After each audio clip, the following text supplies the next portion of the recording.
Chapter 19. The Girl at the Door of the Classroom. Chapter 19. The Girl at the Door of the Classroom. Qingxue, I really don't know what to say about you, but the Song family is such a big family, and they will want to keep their image, so if you marry Yi Mo and something happens to him, anyone would relate that to the Song family. I don't think the Song family would do something that doesn't really benefit them. Li Mumei seemed to analyze the situation with experience. Ning Qingxue remained silent for a moment before nodding her head. Okay, I will have to owe him one more time. However, Li Mumei shook her head. Qingxue, you're wrong. This time you won't owe him, he will owe you. I can guarantee that Yi Mo's thoughts are different than yours. He would be glad to do so. How about this? Tomorrow is Jingwen's birthday, and we'll use this excuse to go to Ninghai. After Jingwen's birthday party, I'll go with you to Yi Mo and reveal our plan. Ning Qingxue was familiar with Su Jingwen. When she was still going to school, Su Jingwen was famously beautiful in Beijing. However, a few years before, something had happened to her mother and therefore had gone to Ninghai. However, Li Mumei was still very close friends with Su Jingwen. Yi Mo finally came to class after a long while. And now, he had already self-taught himself with nearly all the content of these few years of university. He only came today because Shishio invited him for food, which was mainly because Shishio got a few free vouchers for the school's restaurant. Since there was free food, he wanted Yi Mo to come as well. If Yi Mo had only one friend in Ninghai University, that would have been Shishio. Normally, when Yi Mo went to class, Shishio would sit next to him as he got along well with Yi Mo.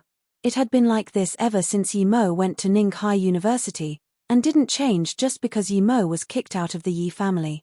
When Yi Mo recovered his consciousness the first time, he was awakened by Shishio, who also warned him not to make contact with Yang Yang. Later on, when Yi Mo was kicked out of the Yi family and had financial difficulties, he would try his best to help Yi Mo as much as he could. It could be said that, in Ninghai University, the only people who helped Yi Mo in the end were Wang Ying and Shishio. Wang Ying's help might be due to Yi Ling, but Shishio was Yi Mo's real friend. Yi Mo, this is Heartless Bing's class again.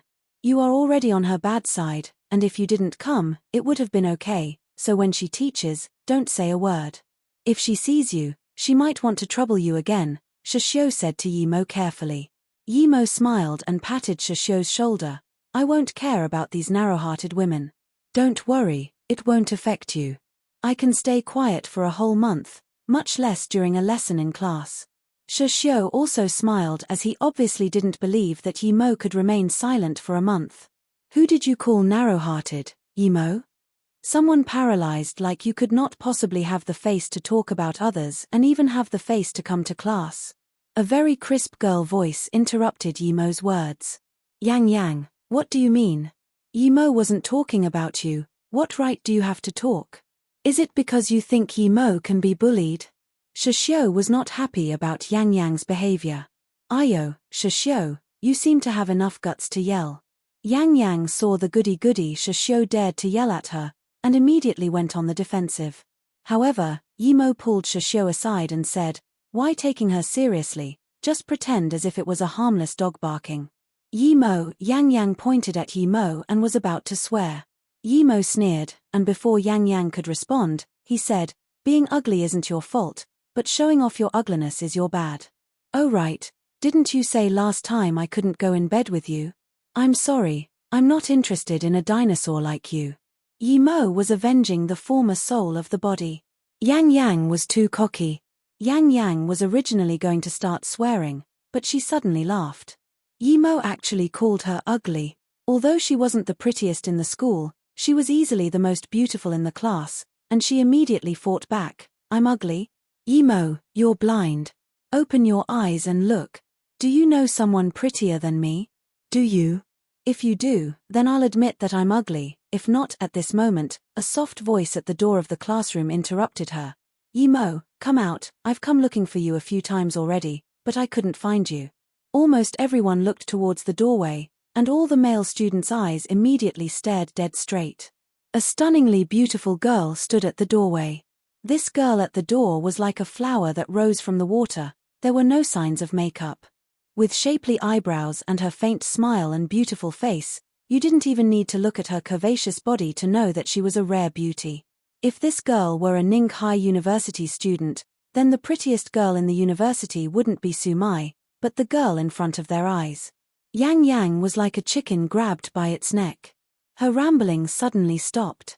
She was just saying that Yi Mo didn't know a woman prettier than her, and then immediately came a woman that was far above her league. Even worse, this woman was calling out to Yi Mo. Yi Mo stared coldly once at Yang Yang. He didn't need to take this woman seriously and didn't want to be affiliated with her in the future. Jingwen, is there something up? Yi Mo didn't think that Su Jingwen actually came to the classroom to find him. From her words, it sounded like this wasn't the first or second time she was doing this. Seeing that Yi Mo didn't call her sister Jingwen but just called her Jingwen, Su Jingwen rolled her eyes but didn't say a word. Due to her father, Su Jingwen had a skewed view towards men. However, she was a lot less guarded around Yi Mo.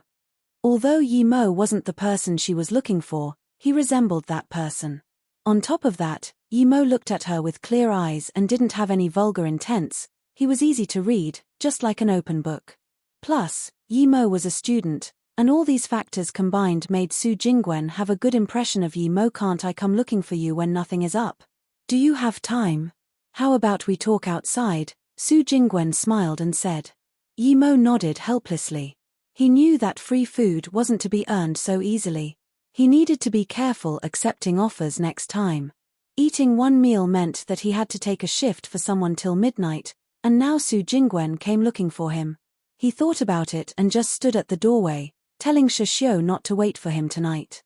Let's go. Just when Yi Mo said that to Su Jingwen, he saw the English teacher Yun Bing walk in with a few textbooks.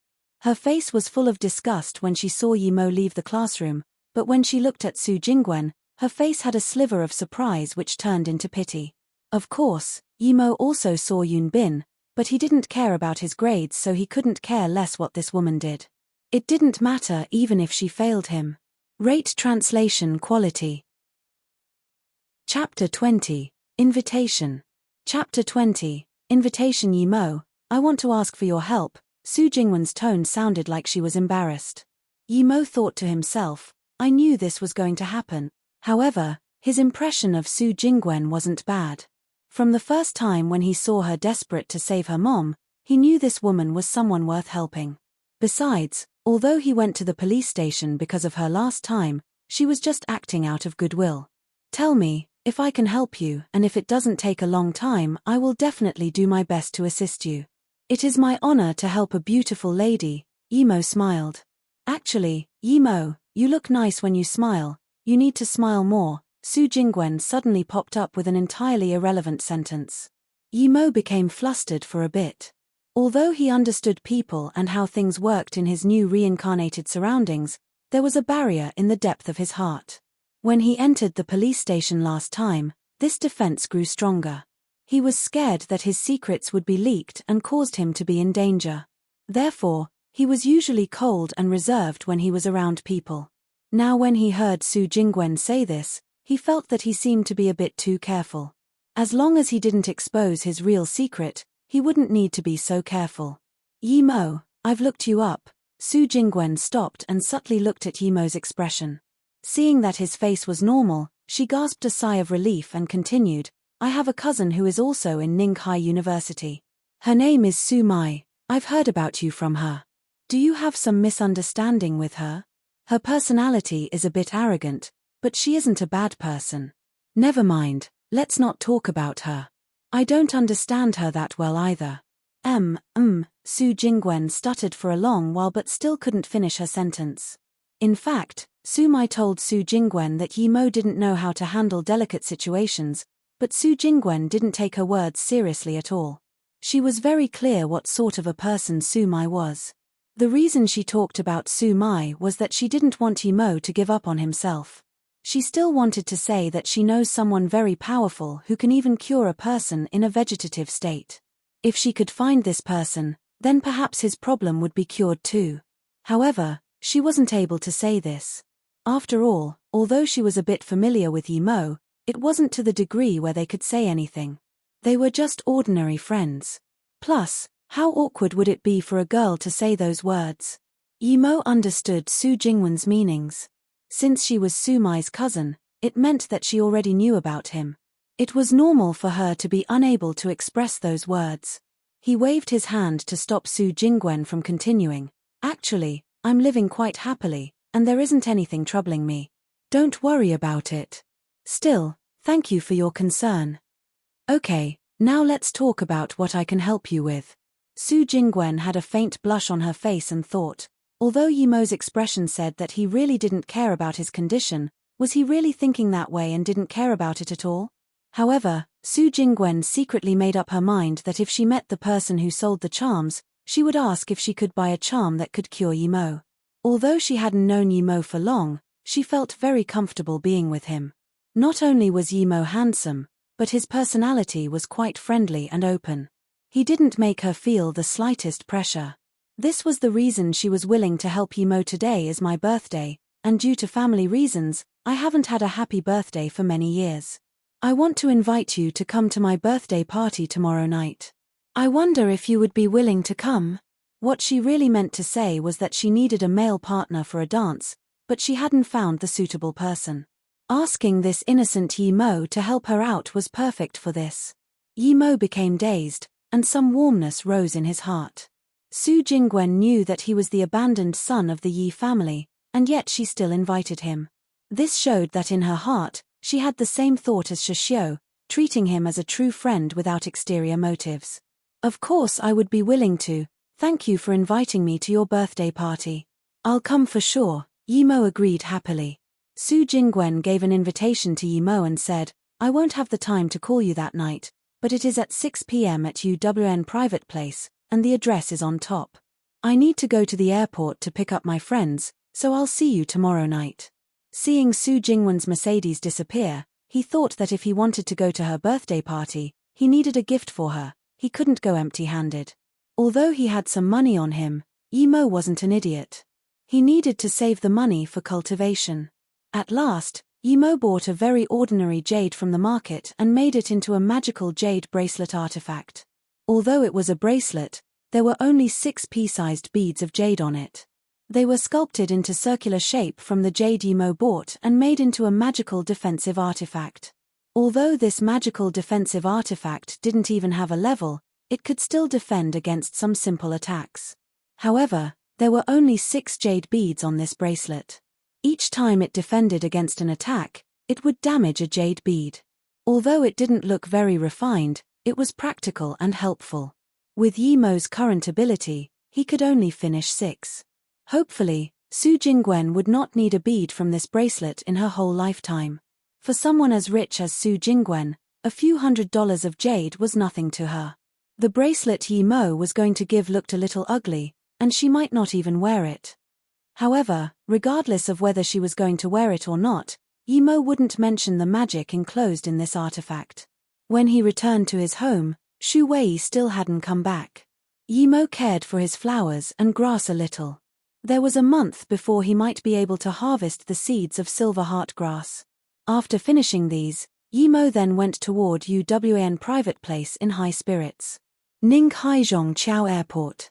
Su Jingwen saw Li Mumei, but there was a gorgeous girl beside Li Mumei who even rendered some sort of spiritual sense. Su Jingwen was wondering who was this girl. If it weren't for the faint worry on her face, she would have taken her as a goddess from out of this universe. Su Jingwen was not the only person attracted by Ning Qingshua's beauty, and, when Su Jingwen walked over, many people set their eyes on the 2 women and thought, these 2 women are breathtaking. In comparison, Li Mumei, who was usually considered beautiful, could only be viewed as normal. Jingwen, oh happy birthday, I traveled especially to celebrate with you. Li Mumei saw Su Jingwen, who was walking over here from a distance, and started to speak animatedly. Mumei, I'm so happy that you can come to Ninghai. And this is... Su Jingwen immediately grabbed Li Mumei's hands and gushed excitedly. Jingwen, hello, I'm Mumei's cousin Ning Qingxue. I heard about you, and I wish you a happy birthday. Ning Qingxue smiled and said. Thank you. So you are Qingxue, you really are pretty. No wonder they say you are the prettiest lady in Beijing, even I'm a bit entranced. Su Jingwen didn't think that the girl in front of her was Ning Qingxue, but when she saw Ning Qingshue's somewhat dim eyes, she immediately thought of Yimo and stopped talking. Li Mumei seemed to notice the atmosphere was a bit cold and hurried to say, Jingwen, Qingxue, there are a lot of people staring at us, we should go quickly. Chapter 21, Su Shen Gun, 1. Chapter 21, Su Shen Gun, 1. As Su Jingwen was driving the car, she thought, why did Ning Qingxue come? I am very familiar with her. Usually, someone like Ning Qingxue wouldn't come to a birthday party when she wasn't invited. Oh no. Su Jingwen suddenly remembered something important. Yi Mo is also coming tonight. What would happen if they see each other? Jingwen, what's wrong? Your mind doesn't seem to be here. Li Mumei saw that Su Jingwen appeared to be a bit distracted and hurriedly asked. Oh, nothing really. I suddenly remembered something but it's fine now. Oh right, Mumei, you didn't tell me that Qingxue was coming. Qingxue, have you taken over your father's business by now? I heard some people saying that you were already at Ning Family Medical Materials. Su Jingwen tried to find some conversation in order to divert from her feelings of surprise. However, Li Mumei said, actually, Sister Qingxue took over the business in Beijing ages ago, and I have always been there to help Sister Qingxue manage the business. It's just that some things happened and Sister Qingxue has now temporarily left Ning Family Medical Materials. Su Jingwen didn't ask what it was. It was probably internal conflict, and it was better not to ask about these things. Seeing there was trouble knitted between Ning Qingxue's eyebrows, she probably came to relieve herself of the unhappy things.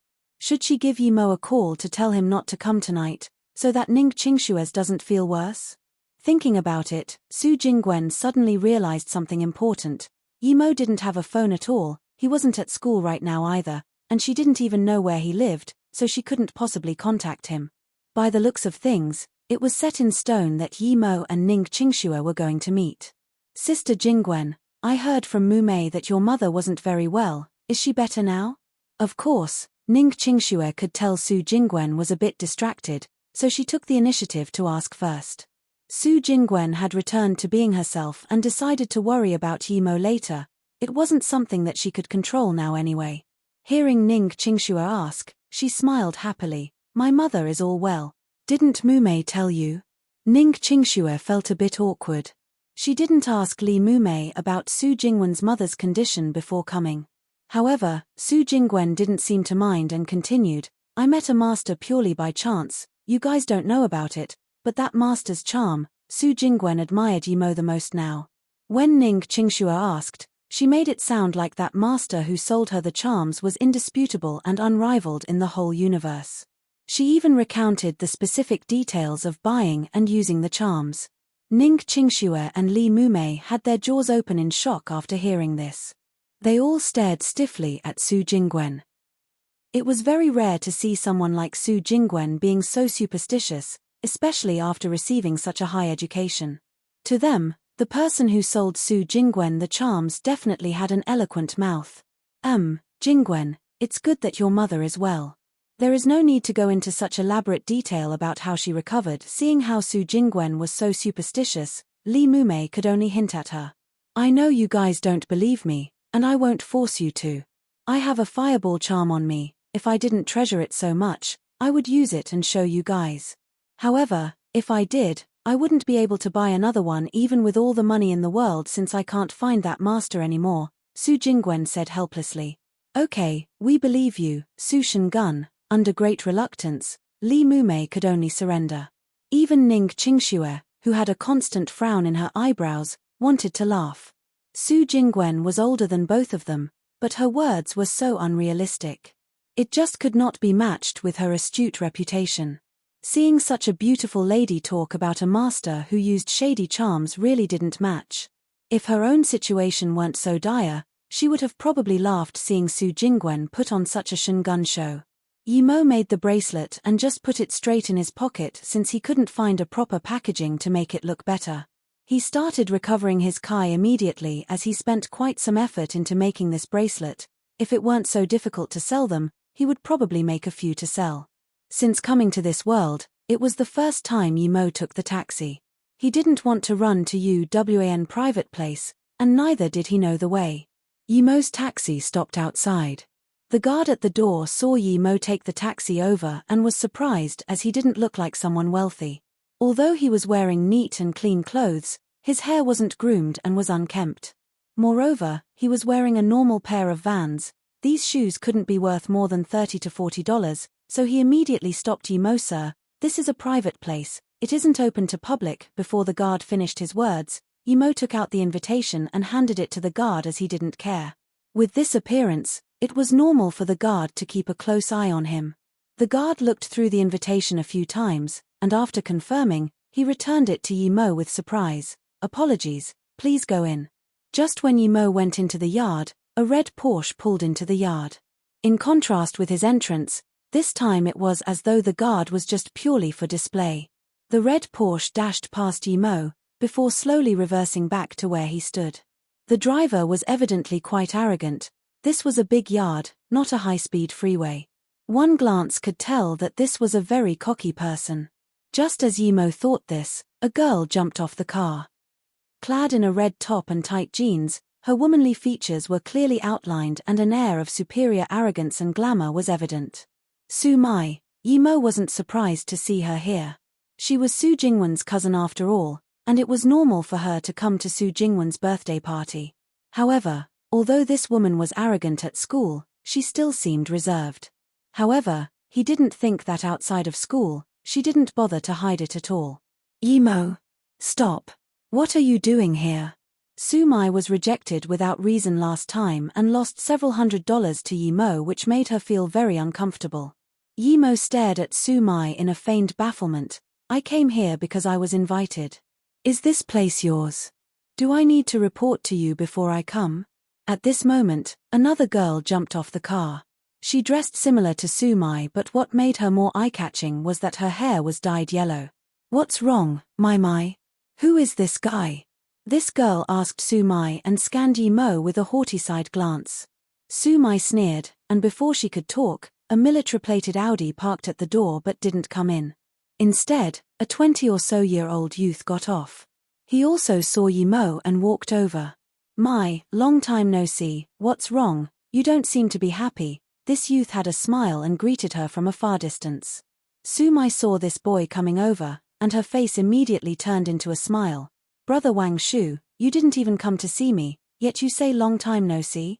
1. Shungun, a person who pretends to be spiritually connected to a higher being and spreads false religious content to gain respect and social status. Chapter 22. If life was just like first meeting. Chapter 22. If life was just like first meeting, I came now, didn't I? Jiao is here too. This youth had a calm tone and didn't have that impetuous temperament youth usually had. "I thought Brother Shu didn't recognize me." The yellow-haired girl pretended to be angry. Yimo saw them and thought that, although this man looked very gentlemanly, there was a sense of ferociousness in his temperament, even a faint sense of a killer's chi. Ordinary people would be unable to discern this killer's chi, but Yimo killed many people and monsters in his past life. He could tell with one glance that this youth definitely killed before, and he killed blatantly. He should be even proud of doing it, otherwise, he wouldn't have this type of killer's chi. However, Yimo didn't have any business here, so just as he turned to leave, this youth turned his head and extended his hand saying, "I'm Wang Shu, you are?" Yimo saw this youth extend his hand with a face full of mockery and immediately knew what he was trying to do. He extended his right hand slowly and casually said, "Yimo." Seeing Yimo and Wang Shu shake hands together, the happiest person was Su Mai because she knew Wang Shu had a quirky habit. Whenever he met a man for the first time, he would test their strength through a handshake. Once, her classmate shook hands with Wang Shu and screamed in agony. Afterward, that guy didn't have the face to come after her again. Now, Yimo and Wang Shu were shaking hands. What would the result be? Su Mai was even looking forward to hearing Yimo scream. Crack, just a few sounds resounded. Wang Shu felt he crushed Yimo's hands and even heard the sound of bones breaking. He didn't even know when Yimo took his hands away. He was shocked and regretted his actions. He thought that he used too much power and couldn't control it. He actually broke someone's hand. Su Mai and that yellow-haired girl called Jiao were also shocked. They didn't think Wang Shu was cruel enough to actually break Yimo's hands. The uncomfortable sound of bones cracking gave them goosebumps. "Ah, Wang Shu brother, Why did you break his hand? He was invited by Sister Jingwen. Where's Yimo? When Su Mai said this, she just realized Yimo had disappeared. Wang Shu also knew things had grown serious. He didn't think Yimo was so fragile. He just shook his hand and didn't even use his full power, yet Yimo's hands broke. What was this? Hearing Su Mai's exclaim, only then did he see that Yimo had disappeared, but none of them actually saw when Yimo left. He's just a deprecated student, give him some money and tell him to go to the hospital himself. What a useless thing, the girl called Jojo said immediately. This valiant youth smiled bitterly. Now Sister Jingwen is going to tell me off. He definitely went in, I'll go and check up on him. Sigh, I didn't think his hand was so frail. Yimo really didn't want to waste his time talking to these people who had nothing better to do. He came for Su Jingwen's birthday party, and having a conflict with the people here would only give Su Jingwen a hard time. However, he was also very satisfied with his bone retraction technique. Although his cultivation didn't progress much and was still only in the first stage of Kai gathering, his mortal martial arts improved a lot. Yimo didn't know what degree the strongest person in this world was, but since he couldn't cultivate normally, he might as well practice mortal martial arts to make himself stronger and safer. However, he knew that even if his martial arts were trained to the absolute limit, there were still all sorts of weapons from which he would not be safe. While the trio of Su Mai, Wang Shu, and the other girl was still discussing Yimo's injuries, Yimo had already entered the building. There was still a waiter at the entrance to the door. He glanced at Yimo's invitation and let him inside. There was already a lot of people. Su Jingwen made the event huge. It was probably to celebrate her mother's recovery as well while meeting up with friends she hadn't been with for a long time. Yimo, thanks for coming to my birthday. Come, sit over here. Su Jingwen saw Yimo as soon as he came in and hurried to take Yimo to a table. Of course, I said I would be coming, didn't I? Yimo smiled and was ready to take out his present when he heard someone say, "Ah, Jingwen, who is this handsome man? Is he your boyfriend?" But when he saw Yimo's normal vans and Yimo's apparels, he stopped his latter half of the sentence and stuttered to say, his dressing is really unique." Su Jingwen was afraid that Yimo would feel bad and hurried to say, "He is my friend, Yimo." Su Jingwen then realized that Yimo was staring straight behind her back and didn't seem to hear what she said. She hurried to turn around. It was Ning Qingxue and Li Mumei walking over. Su Jingwen groaned to herself and thought, how could they have met so early? She didn't have the chance to explain things clearly to Yimo yet. Yimo looked as Ning Qingxue made her way over. This woman wore a faint yellow petticoat which struck him in his heart. Her silky black hair fell casually on her shoulders, rendering a sense of soft beauty, and her almond-shaped face didn't even have the slightest trace of makeup. She wore a deer-shaped hairpin in her hair, and a few strands of hair fell casually at the corner of her eye. Despite her sheer beauty, her eyes held an indescribable glimpse of worry and loss, and, when she walked over, it was as if a goddess was walking on the cloud. He was wondering why those searing eyes were so familiar to him. Those eyes filled with worry and loss, could it be Luo Ying?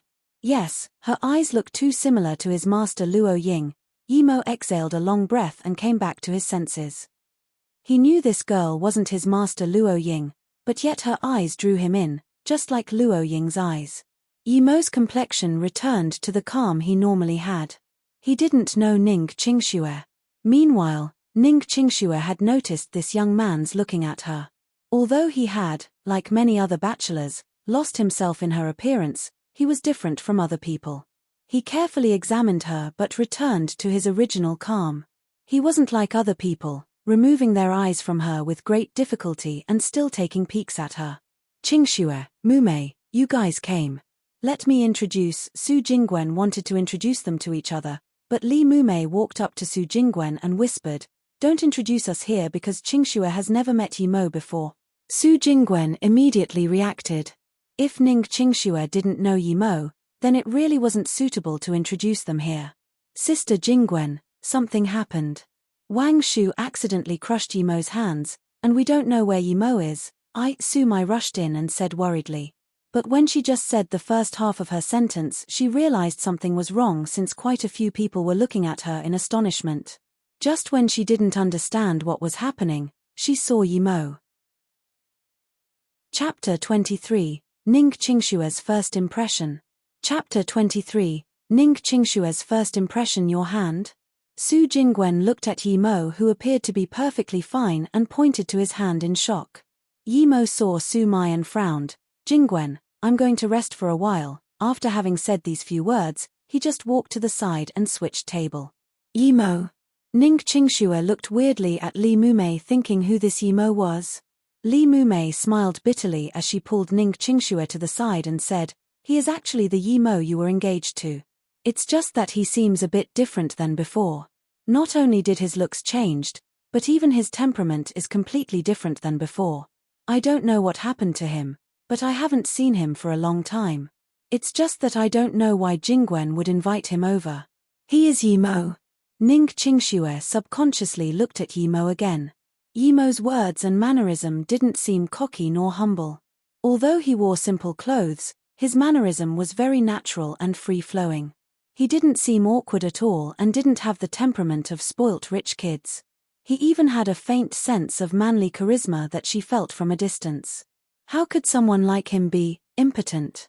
Ning Qingxue was beginning to hesitate. But then, she laughed at herself.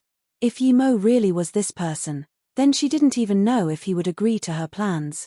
Qingxue, I feel that he has changed a lot. I'll try to get some information from him first.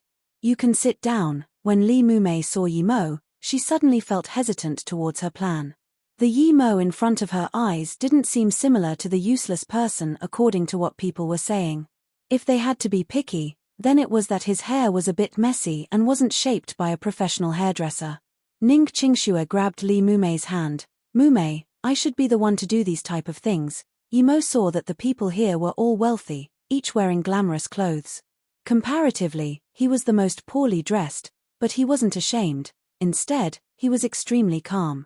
When someone was at a different altitude in life, their mindset was completely different, and they remained unaffected by wealth and glamour. Even if Yi Mo had those glamorous clothes, he would still live his life according to his style. His interests weren't on these things, but if it were, he was confident that he would become a wealthy man everyone admired. And then what? Life was short anyway, barely a few decades. You don't bring anything when you are born, and you won't bring anything with you when you die. His only goal used to be achieving eternal life. Although cultivation had become slow, his intent had not changed.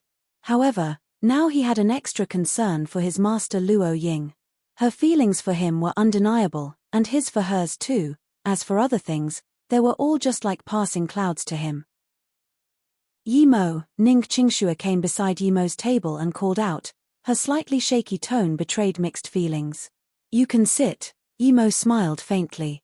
Ning Qingxue suddenly had a feeling of old familiarity, even though she knew it was her first time seeing Yi Mo. Thanks. Ning Qingxue sat down and suddenly felt a feeling of easiness or a type of serenity. Yi Mo was like a calm lake, making her feel safe at heart. Your eyebrows are knitted so tightly, and your eyes look fatigued. Is there something troubling your heart? If I can help you, I'm willing to. Yi Mo obviously knew that a girl like Ning Qingxue wouldn't come and talk to a man she broke a marriage pact with for no reason. Since she came, she must have had something on her mind, so he might as well bring it up first. And although her conversation with Li Mumei was quiet, Yi Mo still heard it. He just couldn't have imagined that his fiancée was such a beautiful woman, almost as pretty as Luo Ying. He didn't have a negative impression of Ning Qingxue, or rather, he didn't feel anything towards her. But when he saw Ning Qingshue's troubled eyes, he was reminded of Luo Ying. Ning Qingxue looked at Yi Mo in surprise. She was astonished at Yi Mo's meticulous insights and his clear thinking. This is the useless good-for-nothing kid that his family would abandon? Ning Qingxue thought about it for some time but found it hard to articulate. She just sighed and thought, if only Li Mumei came to say it. Yi Mo sat opposite her and didn't feel the slightest pressure, but instead gave her a sense of serenity and peace. Ning Qingxue finally made up her mind and said, it's because of my marriage. However, this time the indifferent Yi Mo frowned, and there was finally a ripple in his heart.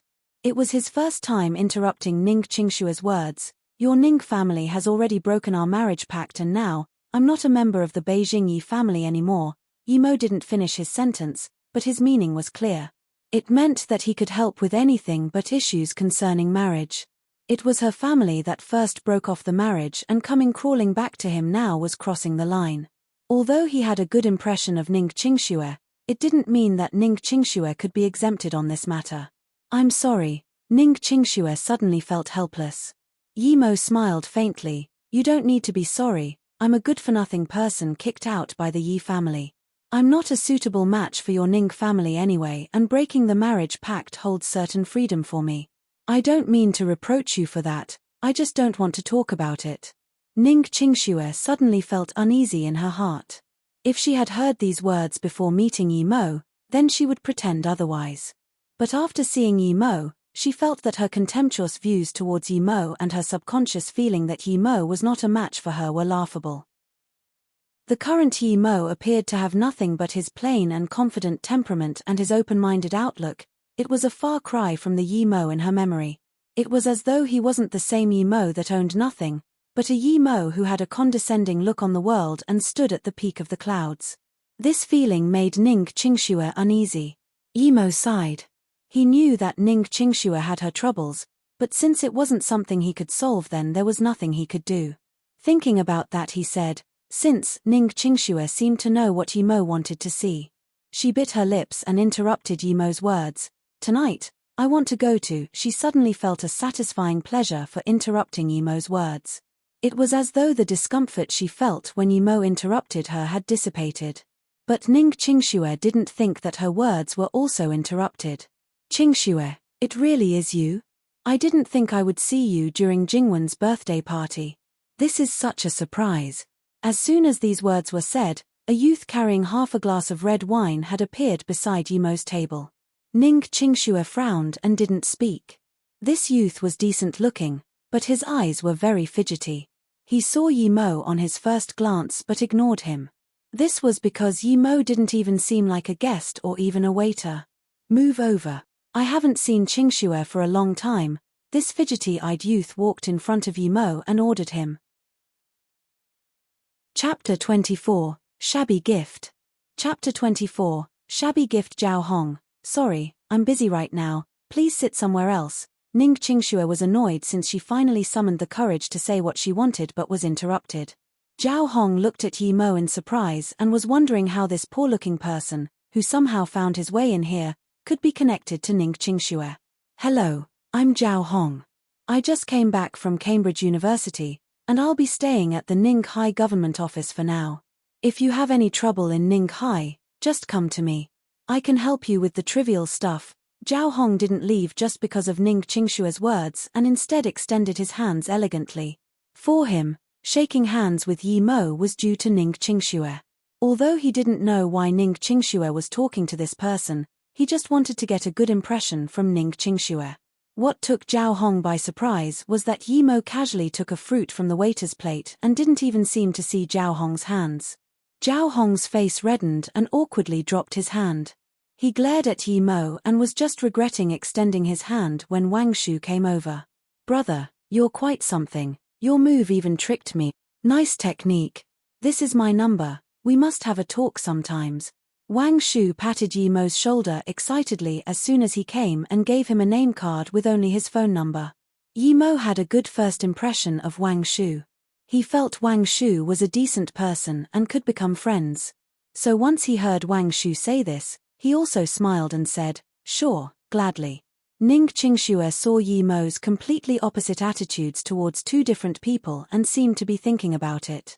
Brother Shu, you are here. Hihi. Zhao Hong saw Wang Shu and laughed awkwardly. Fake foreigner, why did you come back? Aren't you supposed to be in England? Wang Shu's words were very straightforward. Zhao Hong said awkwardly, I have already graduated, I am now working in the government office at Ninghai City. I didn't think Brother Shu had the time to come too. It was conveniently on the way for me to Ninghai. After Wang Shu had responded to Zhao Hong, he turned to Yi Mo and said, Brother Yi, you must remember to call me later on. Oh, gimme your number too. He doesn't have a phone. Su Jingwen's voice came here in time. Yi Mo laughed bitterly in his heart.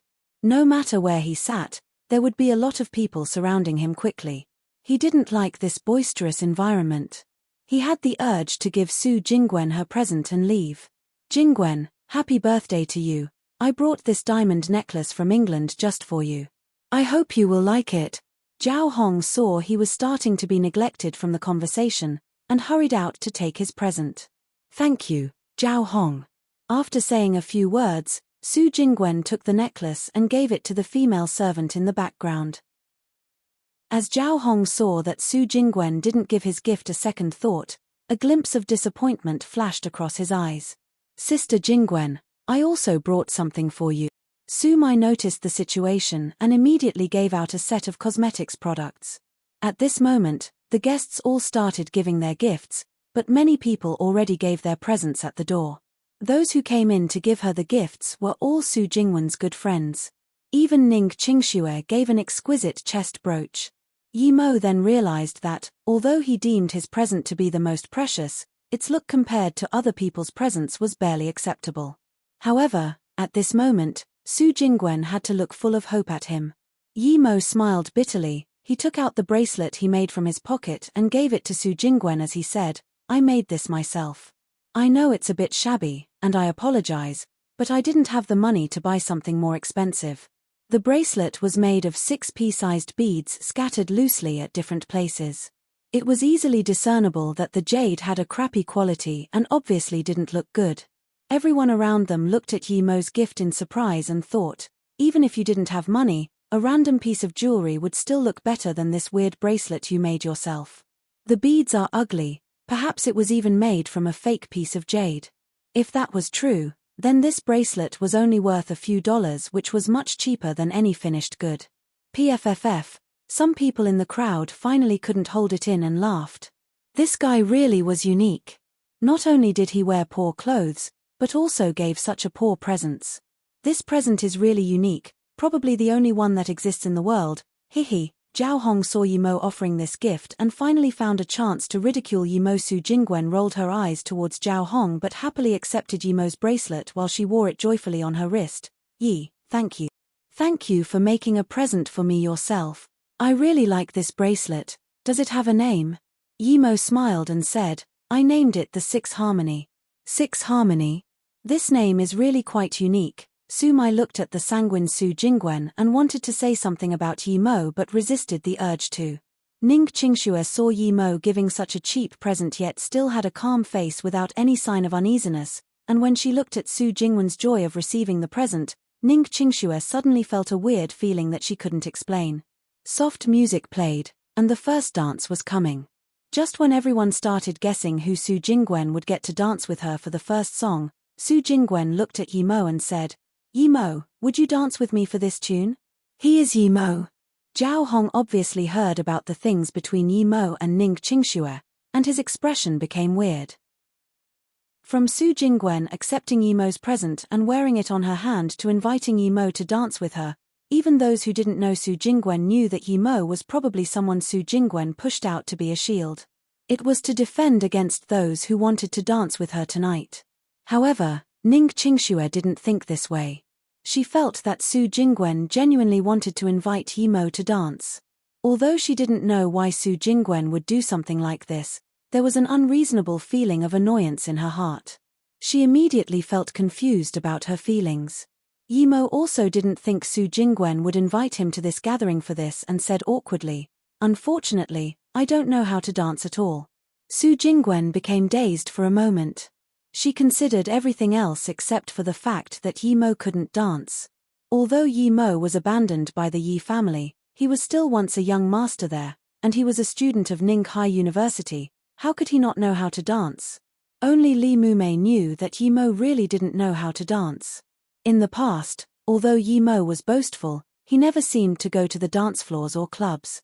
He barely had any friends and only liked to show off and be arrogant. Chapter 25. The First Dance. Chapter 25. The first dance I can teach you, Su Jingwen responded. She also knew this was an excuse, but she would find it hard to reject if someone else offered to dance with her first. Of course, as soon as Su Jingwen said those words, the surrounding people looked at her. Teach him to dance? Could this be learned in such a short moment? Jingwen, how about this? The first dance is about to begin. I'll dance with you first, and I'll call a few professional dancers to teach Yimo how to dance later. The one speaking was Wang Peng. When did he come? Yimo thought as he looked at Wang Peng, whose eyes were watching him back coldly. The warning was obvious in his eyes. However, Yimo became vigilant. It was not because Wang Peng showed animosity towards him, but because Wang Peng's hands were healed. Yimo knew his technique. He left a sliver of qi inside Wang Peng's bones and, with the modern medical standards, there was no method to remove it. If he wanted to have his wrist completely cured, he needed a master who had already cultivated qi or a cultivator that cultivated kai. There were masters like this. It looked like he needed to be careful in the future. He didn't know what the masters here were capable of, so he had to stay vigilant. Although there didn't seem to be any cultivators here, who could be sure? He was a cultivator hidden in the city himself. And even normal cultivators were no match for some people who cultivate mortal martial arts to the absolute limit. Although Yimo cultivated both, he still didn't dare to be careless. After all, his powers were still relatively low. No need, Yimo, let me teach you. Su Jingwen immediately refused Wang Peng's suggestion and did not take her eyes off Yimo, who smiled faintly. If Wang Peng hadn't arrived, he would have probably said that he was not able to learn it in such a short time, but since Wang Peng came and targeted him, Yimo wouldn't back down. Okay, you don't need to teach me, just tell me once.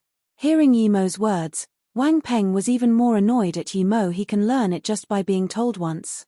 No one would believe that. Even Su Jingwen didn't believe him, but she only needed Yimo to complete the dance with her. She didn't really think that Yimo only needed to be told once to learn it without any practice. However, since Yimo had already said that, Su Jingwen explained to him the moves of the waltz and even showed him a few moves. That's enough. Seeing Su Jingwen had finished, Yimo smiled and stopped her. At this time, the first dance music was already beginning.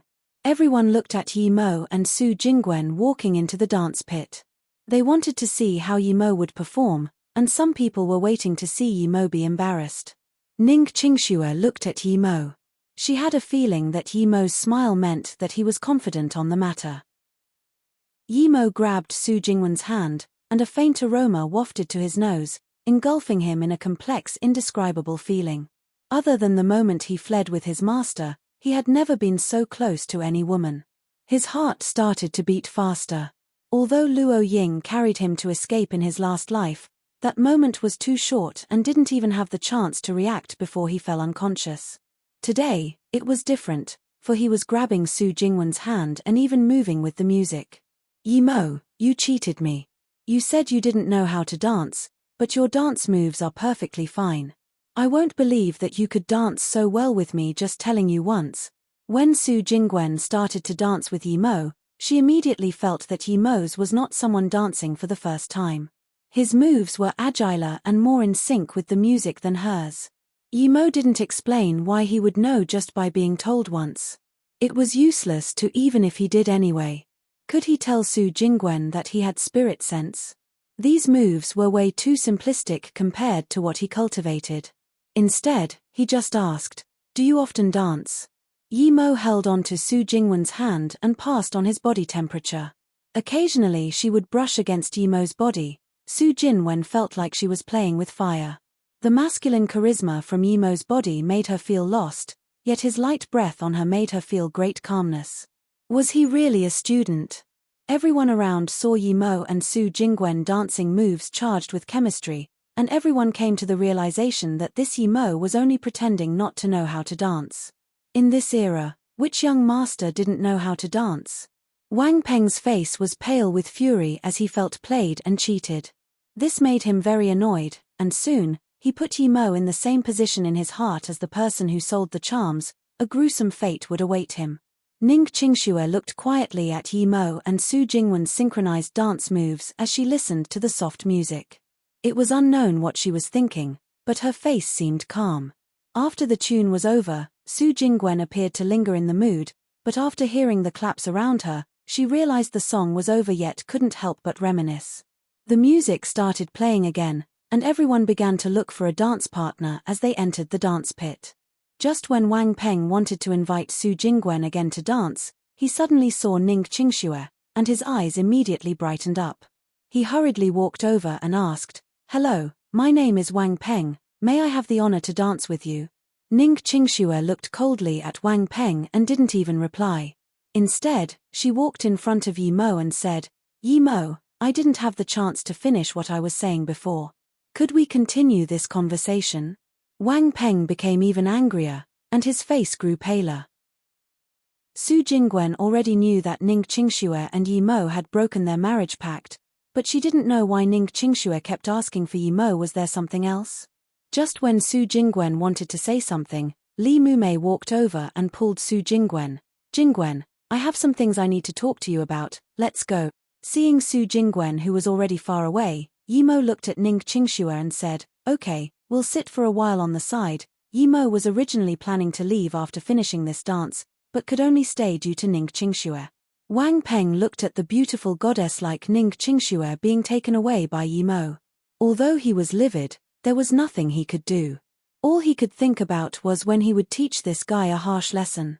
After finding a far-off corner to sit, Yi Mo spoke straightforwardly. "I'm no longer a member of the Yi family in Beijing, we are now two people from two worlds. What do you need me to do?" Ning Qingxue stayed quiet for quite a while before saying, "Yi Mo, I don't want to say it here. Could we go to where you live tonight? I'm sorry, but I really need your help." "What?" Yi Mo thought he heard wrong. A girl like Ning Qingxue would take the initiative to ask to go to his place at night?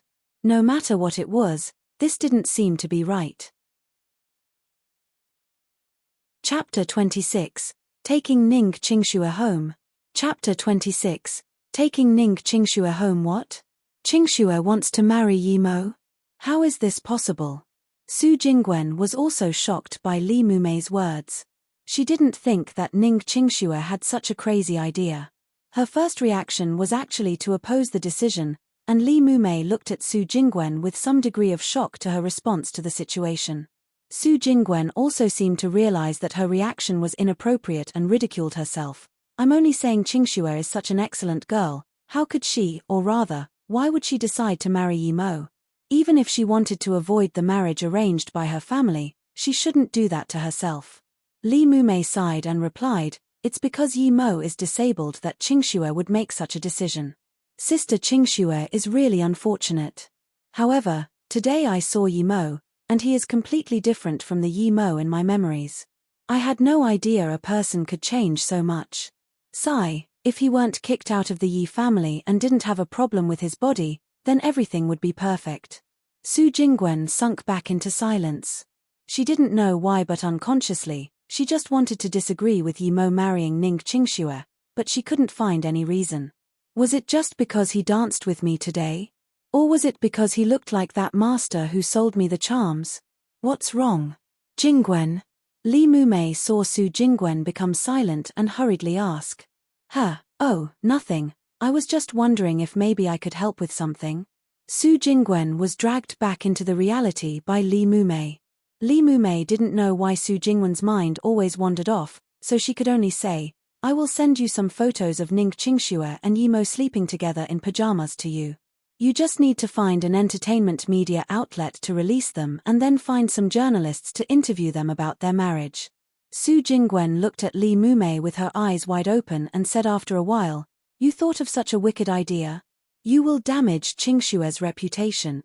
Li Mumei sighed once again before responding, "Even if her reputation was damaged, it is better than being in the hands of Song Shouwen. Your Su family is also in Beijing. I think you know what sort of hungry wolf Song Shouwen is. If Sister Qingxue had a choice, do you think that she would want to do this?" Su Jingwen already knew what sort of person Song Shouwen was. Saying he was bad was the understatement of the year. He was a demon that ate humans without spitting the bones, and countless girls in Beijing suffered in his hands. She also understood why Ning Qingxue would make this decision.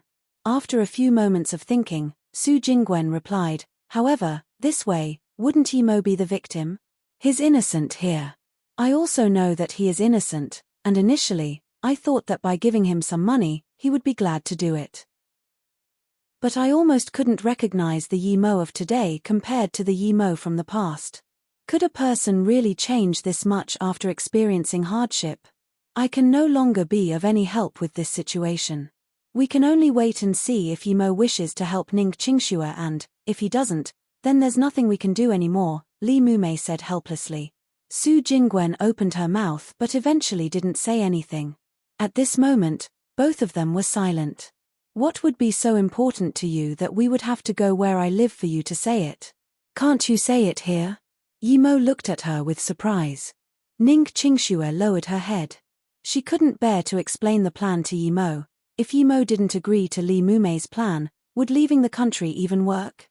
After thinking for a while, she grounded her teeth and said, I want to go to your place tonight because there's something I have to talk you about privately. Seeing how she suddenly popped this sentence with tightly frowned eyebrows, Yimo sighed. Although he didn't know Ning Qingshue's intentions, he seemed to see his master before him with tightly knit eyebrows like that, so he said helplessly, Fine, you can come with me. We will leave in a moment, but please just wait for me a little. I have to say goodbye to Su Jingwen first. You agreed. Ning Qingxue stood up in pleasant surprise.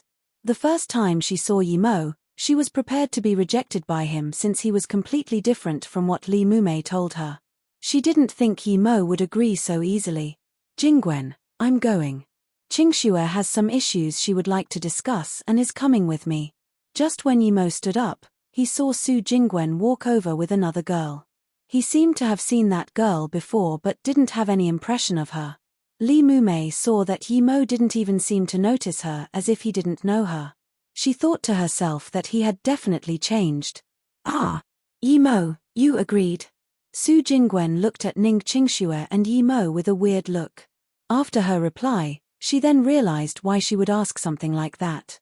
Meanwhile, Yimo looked at the three girls' expressions and understood that there had to be something he didn't know, yet he just smiled faintly. Even if there was something he didn't know, he, Yimo, wasn't afraid of anything. When Ning Qingxue took her luggage case and went on the taxi with Yimo, she suddenly experienced a weird feeling. From the moment she walked on the streets with Yimo, it seemed as though all the pressure and worry in her heart were gone and was suddenly relieved. This place is where you live. Ning Qingxue had an immediate sense of pleasantry after seeing Yimo residing in a house with a yard. This place was soundless, and the environment was very elegant. He really knew how to find places and discovered such a good place to live. Yimo smiled and said, Yeah, it cannot, however, compare with where you live, it's a bit shabby. Ning Qingxue shook her head and said, No, I really like it here. Yimo, you're finally back. Let me tell you, last time you went, who is she? When Xu Wei first glanced upon Ning Qingxue, she was shocked by Ning Qingshue's beauty. She always thought she had been good-looking but compared with Ning Qingxue, she was like an ugly duck. This Jai Nan could actually bring home such a beautiful girl. You really couldn't judge people by their appearances, but Yimo didn't seem to be ugly either. Ning Qingxue also saw Xu Wei and, as she noticed that the girl gave people a refreshing feeling, she thought, Yimo's tastes are not bad. No wonder he was hesitating whether he should take me home. It was because he already had a girl he was living with. Ning Qingxue even started to wonder if Yimo was a natural playboy, but suddenly realized that her thoughts were a bit revolting. She didn't really care about these things, she only came to get married to him. Wait, wouldn't this girl be opposed to that? Ning Qingxue suddenly felt uneasy. The atmosphere was a bit awkward, and just when the two girls thought Yimo could help them introduce each other, Yimo walked inside first. Ning Qingxue looked at Xu Wei but could only follow Yimo and walk inside. You can sleep in my room tonight. If you have something that you want to tell me, you can do it now, Yimo told her as he brought Ning Qingxue to his room. Then where are you going to sleep tonight? Ning Qingxue came planning to sleep in the same room as Yimo but on the couch. She only needed people to know she was sleeping in the same room as Yimo. However, when she asked this, she immediately felt it was inappropriate. It wasn't because she was shy. She was already prepared and wasn't embarrassed about it. She just suddenly remembered the girl at the door. She didn't think Yimo already had a girlfriend and was living with her. In her eyes, if they weren't in a relationship, they had no reason to live together, Ning Qingxue didn't have the concept of renting a place together in her mind. No need, I have a place to stay, Yimo said casually. Sorry, Yimo, did I cause misunderstandings with your girlfriend? Ning Qingxue asked uneasily. Her words were also meant to test and see if that girl was his girlfriend or not. Yimo waved his hand calmly and didn't bother explaining to Ning Qingxue as he felt that he didn't need to. Instead, he said, you have something to tell me, now that we're here, you can say it. Chapter 27. Is this a business deal? Chapter 27. Is this a business deal? Seeing that Yimo didn't deny, Ning Qingxue sighed. He had a girlfriend, and she knew this thing couldn't be done. However, he didn't seem to be living with her. Now that she came, she instead gave him the opportunity to live with his girlfriend. Because I want to get married to you, Ning Qingxue couldn't find a proper way to put it, so she just said it straight out. What took her by surprise was that Yimo didn't seem shocked at all. Yimo's appearance did make Ning Qingxue feel strange. She saw that Yimo was very calm and didn't say a word, so a moment later, she asked quietly, aren't you curious? Don't you want to ask me why? Although the current Yimo wasn't extremely calculative, how could Ning Qingxue hide her thoughts from him? From the time when Wang Ying told him that Ning Qingxue was using him to stop others from proposing to her, to how she asked to come to his house at night and even asked to get married to him, he had already connected these things and analyzed the. Yimo immediately knew that Ning Qingxue was asking to use him as a shield again. Seeing Yimo's calm expression while remaining silent, Ning Qingxue was feeling more unrest and asked guiltily, I won't obstruct you and your girlfriend. I just need everyone else to know that we are living together and even got married. I will explain it to your girlfriend. As he expected, she wanted to use him as a shield again. Losing his interest, Yimo waved his hand and said, you don't need to explain it to other people. This thing has nothing to do with Xu Wei, she doesn't have any business with you. Although hesitating for a moment and wanting to reject, Yimo saw Ning Qingxue's tragic eyes and was a bit moved. Although this woman had the intention to use him, she didn't hide it. Furthermore, Yimo didn't even care if he was used in this way. The main reason that prompted Yimo to help her was her sorrowful eyes that made his heart beat faster. Although he didn't know what happened to Ning Qingxue, since she was forced to make such a decision, it meant that what was about to happen to her wasn't something she could bear with. I can pay money, I won't make you help out for nothing. Seeing that Yimo was hesitating, Ning Qingxue hurried to add the words. Fine, I agree. When we get the marriage certificate is up to you. However, I don't want you to go around telling people my identity. Yimo's reply was very plain, as if talking about something completely irrelevant to himself. Ning Qingxue looked at Yimo surprised by joy. She didn't think that Yimo would agree to her words without asking her any questions. Regardless of what Yimo thought, she was still grateful towards him. As for Yimo's last sentence, she took it as not allowing her to tell Xu Wei. This card contained $500,000. You can use that for now, the password is 575757. Ning Qingxue took out a card and gave it to Yimo. Yimo took the card and laughed at himself as he said, very well, since you have paid now, this is a business deal between us. When you feel the agreement is over, you can leave yourself. I'm going to rest now. Seeing Yimo's desolate back figure, Ning Qingxue's heart suddenly squeezed. It was as though she did something wrong. What did she do wrong? Ning Qingxue was sitting on Yimo's bed and was lost in thought. Perhaps what she felt wrong was Yimo agreeing due to the money, which meant that Mume was right about him. When Yimo walked out of his room, Xu Wei had already gone into hers. He held the credit card as waves erupted in his heart. The instant he took the credit card, he had the urge to throw the card in her face and tell her to piss off. The only reason he let Ning Qingxue come in and even help her was due to the striking resemblance between his helpless master and Ning Qingxue's eyes filled with melancholy. Shaking his head, he started wondering to himself what Ning Qingxue did wrongly. Probably in her mind, she thought that what she did was right.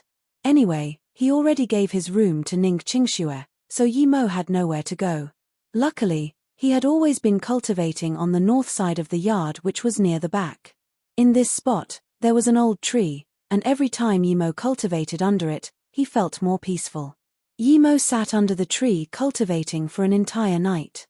He felt his kai getting stronger and couldn't help but to smile faintly. All the annoyance from last night had dissipated and, from today onwards, he decided that it would be pretty good to cultivate here each night. It looked like people needed to be pushed to be motivated. Before Ning Qingxue could even discuss when they would get married, Yimo went straight to school. When Yimo had already run to the school, Ning Qingxue and Xu Wei finally got up. After they had greeted as they saw each other, both of them became a bit shy. For them, Yimo was sleeping with the other the night before. Perhaps it was more strange for Ning Qingxue as she knew that Yimo was impotent and wondered how he could sleep with someone, but obviously, she would be too embarrassed to ask such a question. After studying for half the day in the library, Yimo went to the dorms and slept during the whole afternoon. At night, he was dragged by Shishio to the restaurant for food. The main reason was that he still got a free coupon for the Ju Wei restaurant at the school. Yimo, you were really cool yesterday. Did you know? After you had left, Yang Yang was so angry that her face was pale. If it wasn't for Merciless Bing who helped her out, I think she would have tried to find a hole in the ground to crawl into. By the way, who was the woman that came for you yesterday? She was really pretty. Could she be a star? No, even a star isn't as pretty as her. Shishio said with a face full of excitement. He would only make such an exaggerated expression with Yimo. Yimo smiled as he patted Shishio's shoulders and said, I've slept the whole afternoon, and I'm hungry already, let's go eat. Shishio suddenly sighed and said, Yimo, to be honest, I'm concerned about you. Aren't you worried yourself at all? We're almost graduating, but you already had to retake the exams last semester. You probably can't even get a graduation certificate, much less a degree, and yet, you still sleep every day, sigh. Yimo said in disagreement, Is there any use in worrying? If worrying were useful, I would worry every day. Put your mind at ease, I have my way. If you graduate and can't find a job, you can come to me.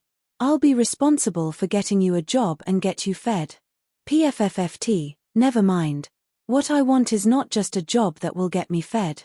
My relative says that he can help me find a job at a government department. I bet you are jealous. Let's go, I can already smell the aroma of Ju Wei restaurant. Shishio quickly pulled Yimo into Ju Wei restaurant. Ju Wei restaurant was the most famous restaurant in Ninghai University. The dishes were excellent and had a particular taste. Although it wasn't as good as Westlake Family's, Yimo still liked their style. Shishio only had a $200 coupon, but that was enough for the two of them. Although Yimo was close with Shishio, they barely had the chance to eat together. Yimo asked for another 2 bottles of white wine, and the two kept eating until 7 to 8 p.m. Shishio was a lightweight, and the 2 bottles of wine were pretty much all consumed by Yimo. When Yimo took the tipsy Shishio and left Ju Wei restaurant, he actually saw Zheng Wenxiao who went to the toilet. Although it was just his back, how powerful were Yimo's eyes? He knew it was him already. He was attacked by this guy last time, and although he didn't suffer any losses, he remained very unsatisfied inside.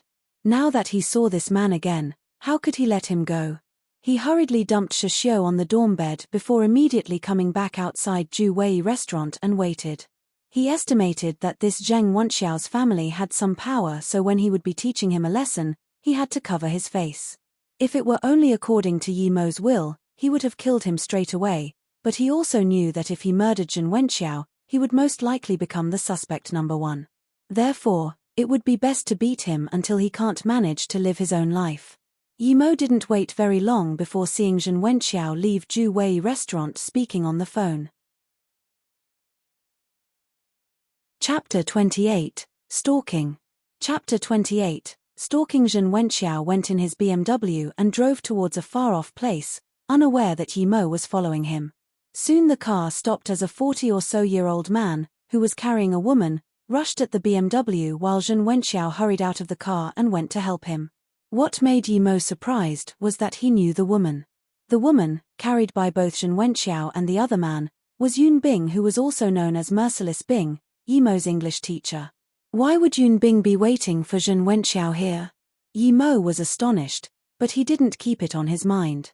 It looked like Yun Bing was drunk or something and needed people to hold her. Under the dim yellow streetlight, Zhen Wenxiao quickly carried Yun Bing into his BMW. Although he didn't know what the relationship between Yun Bing and Zhen Wenxiao was, being carried into the car drunk like that was definitely not right. However, Yimo didn't have a good impression of Yun Bing and wouldn't care about what happened to her. Today, he was here to take care of Zhen Wenxiao. The BMW spewed exhaust gases and drove off while Yimo followed behind secretly. Luckily, they were in the city, and the speed limit wasn't high. Right now, Yimo's cloud shadow step was at a high enough level that he could keep up with the car. More than 10 minutes later, the BMW drove into a quiet district. However, Yimo couldn't go in from the main entrance.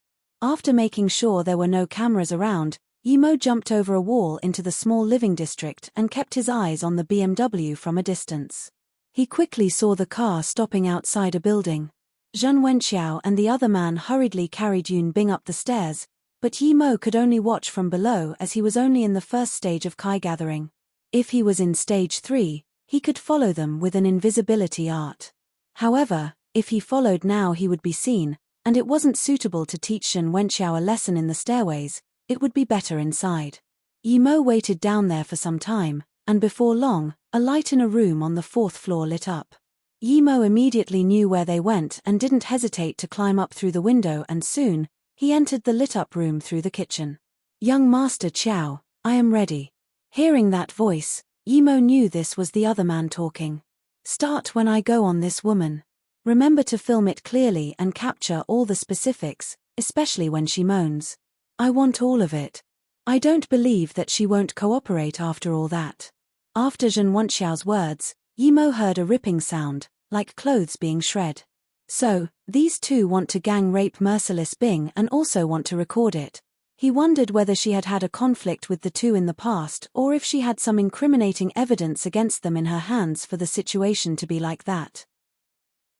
Yimo originally thought the ripping move was done by Zhen Wenxiao, but when he kicked the door open, he found out the shredding movement was made by Yun Bing herself. Yun Bing's face was ruddy and steaming, and it was obvious that she was under the influence of some potent aphrodisiacs. She had already ripped off half the clothes in front of her chest, showing 2 snow-white balls that were firm and plump, and even Yimo was a bit fazed after seeing them. "Who are you?" As Yimo kicked open the door, Zhen Wenxiao and the cameraman were immediately frightened. However, when they saw a single man walking in with a covered face, they immediately gasped a sigh of relief. Zhen Wenxiao was aware that the man behind him knew martial arts and was quite proficient at it. "Friend, what do you want to do? If you just want money, we don't need to cross paths, and we can let you play after we finish enjoying ourselves." This is a high-quality woman. Zhen Wenxiao was wary of Yimo as he was talking. At the same time, he was putting back on the clothes he was about to take off. Human scum. Yimo just spoke 2 words and kicked Zhen Wenxiao, whose hand was still on the button, when he was sent flying by Yimo, crashing into the wall. When he fell down, he immediately fainted. The middle-aged cameraman saw this masked person attacking with dexterity, so he immediately threw his camera aside and took out a knife from his waist, stabbing towards Yimo. His moves were reasonably agile, however, his opponent was Yimo. In Yimo's eyes, this guy was even worse than Fang Wei-cheng, who wanted to fight him in the park last time. He made 2 consecutive kicks and used only 1 move to send flying this person, who Zhen Wenxiao thought was quite powerful. While the middle-aged man flew, he sent the camera beside him flying into the ceiling and crashed, shattering into pieces. Meanwhile, the middle-aged man fell on top of Zhen Wenxiao. "Hold it, friend, do you know who he is? He is the son of Mayor Zheng, aren't you afraid?" This middle-aged man was kicked to the ground and yet still wanted to threaten him. Yimo sneered and kicked this man on the head. He fainted promptly, as if on command. Yimo looked at the room. On the wall hung a picture of Yun Bing, and another one was of her carrying a little girl. He thought that this was Yun Bing's room and that Zhen Wenxiao was really sinister. If he had done these things with Yun Bing in her room and made it into a video, Yun Bing would likely be forced to suicide or to comply with Wenxiao's every need. He wondered what Zhen Wenxiao wanted from Yun Bing. It couldn't be just purely wanting to go in bed with her. Yimo didn't want to bother with these things and carried the unconscious middle-aged man and Zhen Wenxiao. He didn't want to teach them a lesson in her room, and Yun Bing didn't look very appropriate. Just when Yimo walked to the door, Yun Bing's moan sounded, and there was another ripping sound of clothes. Yimo turned around and saw Yun Bing had stripped down to 3 spots that were barely covered. The almost completely nude Yun Bing laying on the bed with her almost uncovered 3 spots and her pink translucent underwear made Yimo's heart beat really fast. However, Yimo immediately knew things weren't right. The aphrodisiac Yun Bing was underseemed to be too potent. He estimated that without sex, her body would probably be greatly damaged or even debilitated, and cursed at how evil Zhen Wenxiao was. Yimo looked at Yun Bing's white yet rudder-looking body and sighed. He dumped the 2 men outside and walked next to Yun Bing's bed as he wanted to help her push out the remaining drug power. However, just when Yimo walked in front of the bed, he was bear-hugged by Yun Bing like how a drowning person clutched to a wooden stump. The soft and aromatic body pushed into Yimo's arms, and Yimo uncontrollably felt aroused. Yun Bing seemed to exhale a comfortable breath and scratched Yimo's back with her fingers. She kept pushing her body onto Yimo as though she was pushing herself inside Yimo. Yimo's heart was burning with fire, but he was already in the first stage of Kai gathering. After the short temptation, he immediately reacted and palmed Yun Bing's head. With the use of Kai, a faint aroma of gas was pulled out of Yun Bing's body.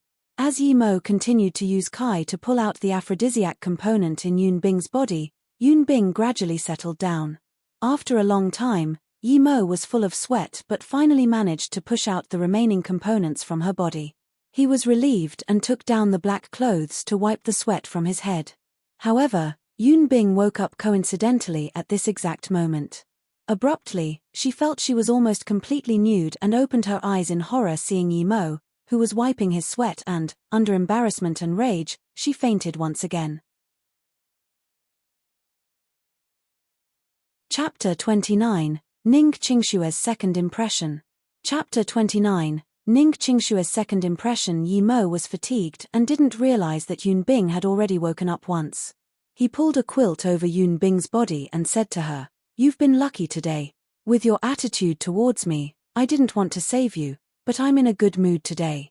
Yimo closed the door and once again carried the middle-aged man and Zhang Wenxiao and left. He stripped bare Zhang Wenxiao and the middle-aged man and beat them up. Then he kicked them till their private areas were busted before dumping them on the back seat of the car, stacked on top of each other. Then, he drove the BMW away until he came to the Genesis Square, and parked it in a frequented and conspicuous place. Before he left, he didn't forget to leave all the windows open. Yimo went out for the whole day while Ning Qingxue was getting a bit worried in the yard. She was planning to get the marriage certificate that day, but Yimo still hadn't returned. It was as though he had forgotten what he agreed to her. When Xu Wei and Ning Qingxue saw each other in the morning, it was a bit awkward. Xu Wei didn't know how Yimo found such a stunning girl like Ning Qingxue, and what this beautiful woman could be possibly thinking, living together with someone as poor as Yimo before marriage. That just goes to show that you really couldn't judge someone by their appearance. Although Yimo was quite a good person in Xu Wei's impression, Ning Qingxue seemed to be way out of his league. Ning Qingshue's thoughts were similar to Xu Wei's. She thought about why Xu Wei was living together with Yimo, since he was known to have a problem concerning his more intimate life. However, she couldn't really ask this, and both of them thought they were in the right. Seeing that Xu Wei had gone to work, Ning Qingxue felt uncomfortable staying in this unfamiliar yard by herself. However, she waited for a long time for Yimo to no avail. She saw there were many flowers cultivated in Yimo's yard. Originally she thought it was Xu Wei who was responsible, but they seemed to be planted on Yimo's side. Ning Qingxue looked at those flowers and discovered one of them with a silver grass, which seemed to be cared for very well. There were no flowers or grass nearby its spot and had a very large place all to itself. She walked around the yard for a while before going back to the room. Yimo's room was simple. Other than a bed, there was just a desk. The only thing she didn't understand was that there was a small box and a pot seemingly used to cook herbs. As for what was inside the box, Ning Qingxue didn't know and didn't have any desire to open it. She didn't like to invade other people's privacy. As for that peculiar pot, she didn't have the urge to look at it either. She suddenly felt that Yimo was different from what Li Mumei said about him. but at the same time similar to her description. This gave her an odd, uncanny feeling. She didn't know how Yimo knew Su Jingwen, but she seemed to have a good impression of him. Ning Qingxue thought about when she first saw Yimo dancing so flawlessly in synchronization with Su Jingwen, and when he gave a present to Su Jingwen. To her own surprise, she had felt uncomfortable, even perhaps a little jealous, watching the event unfold. She couldn't help but laugh at herself. Now, she saw with her own eyes that Yimo lived with the girl next door, and oddly she felt very calm. Thinking about how Yimo took her $500,000 card without hesitation made her feel that Yimo fit Li Mumei's description perfectly, and just like that, her last remaining guilt towards Yimo was gone. Now, she could only wait until Yimo returned and get a marriage certificate with him. Then she would get Li Mumei to copy the certificate, and release her private photos with Yimo to the public. If after all that, she still couldn't get rid of the Song family's pestering, she wouldn't know what to do anymore. When Yimo returned to the yard, Xu Wei and Ning Qingxue had gone to sleep already. Seeing that both lights were turned off, he didn't go in but instead returned to the spot with the tree in the back of the yard and cultivated under it. Ning Qingxue heard the sound of the door and knew Yimo came back. She wondered if he came back so late each night and, after a while, she heard the sound of Xu Wei's door. Time flew by quickly during cultivation. Yimo got up in the morning and finished a set of martial arts before washing himself. Then Xu Wei got up and greeted Yimo. However, while she had a strange look on her face, she concealed it very soon. She hurriedly got ready to work and left. Ning Qingxue, who was also wide awake, heard the sound of Yimo and Xu Wei in the yard, but resisted the urge to come out, and walked out once Xu Wei had left. Ning Qingxue saw Yimo caring for those flowers and confirmed her suspicions that they were really planted by him. A grown man actually liked to tend to these sort of things. She wondered if he was genuinely caring for the flowers or if it was his sexual orientations that were different than anticipated. "Oh, you're awake." Yimo turned his head and saw Ning Qingxue, but didn't add anything after that one sentence. After a long awkward pause, he continued, "Why do you look so bad? Did you not eat yesterday?" Yimo saw the atmosphere was quiet between the two and thus took the initiative to start a conversation. However, he didn't think that Ning Qingxue shook her head and said, "I was not hungry so I didn't eat yesterday." When Yimo heard that she didn't eat yesterday, he became speechless. If he didn't eat anything for a whole day, that would be okay for him as the Kai would help him, but it wouldn't be the same for Ning Qingxue. She wasn't a cultivator. It wasn't surprising that her complexion was so bad. "Go wash first, we'll go eat later." Yimo only said a few words, and went back to taking care of his precious silver heart grass. That was his priceless asset after all. After Ning Qingxue was ready, Yimo took her to the nearby road restaurant and got a few bowl of rice kanji and some buns. Seeing the appetite of Yimo, who ate 2 bowls of kanji and 5 buns, Ning Qingxue was full after barely eating half a bun and half a bowl of kanji, despite not eating anything yesterday. "Why do you have to get married to M?" Yimo couldn't finish his words before being interrupted by Ning Qingxue again. "You don't need to ask that much, you just need to know that this is a deal between us, that's all." Ever since Yimo took that card from her without hesitation and she learned that he was living with Xu Wei, Ning Qingxue felt her mood become worse.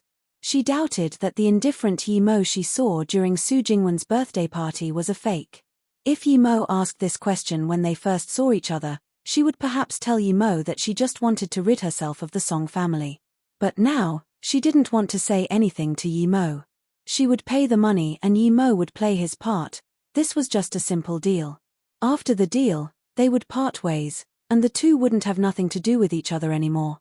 As if noticing Ning Qingxue's change in tone, Yimo smiled faintly and let the subject go. He wasn't about to get emotionally attached to the woman. Even if it was a marriage, it didn't affect him at all. Getting a marriage certificate was an easy thing as they only needed their identity paper and a picture together. Yimo sighed about how complicated getting married was in his past life, but now, he didn't think things would be so simple. However, he also noticed that divorce seemed to be even easier, so simple that the person didn't even need to come to divorce. Yimo didn't have the time to sigh. As soon as they collected their marriage certificate, Li Mumei came over and was going to help Yimo and Ning Qingxue take a few private photos. Chapter 30, Life After Marriage. Chapter 30, Life After Marriage. Why are you wearing pajamas? Yimo asked weirdly and wondered if they were getting some kinky photo shoot. As if understanding what Yimo thought, Lee Mumei said, if Qingxue is not scared, what are you scared of? Do you believe that you are the main character of the photo shoots? Mumei, although Ning Qingshue's views of Yimo weren't excellent, Lee Mumei's curt words made her feel quite awkward. After all, these photo shoots did make Ning Qingxue feel somewhat repulsed. Yimo wanted to reject, but when he saw Ning Qingxue, her morose eyes once again reminded him of Luo Ying, so in the end, he still agreed. Perhaps in the depths of his heart, he subconsciously saw Ning Qingxue as his master Luo Ying, or used her as a way to think about Luo Ying. And plus, if Ning Qingxue wasn't scared, what should he be scared of? These sort of things shouldn't matter to him. He had nothing to lose even if he helped. He put on his pajamas and leaned on the head of the bed together with Ning Qingxue. Yimo had a strange feeling. Ning Qingshue's faint virgin smell enchanted him. He subconsciously moved closer to Ning Qingxue and didn't seem to realize that this was only an act. Ning Qingxue also wore pajamas and lay beside Yimo. Her eyes frowned as if she was repulsed, but her manner returned to normal quickly. Yimo's body didn't have a smell that she disliked. Instead, it was really fresh. That faint manliness with an almost infant-like smell made Ning Qingxue a bit confused.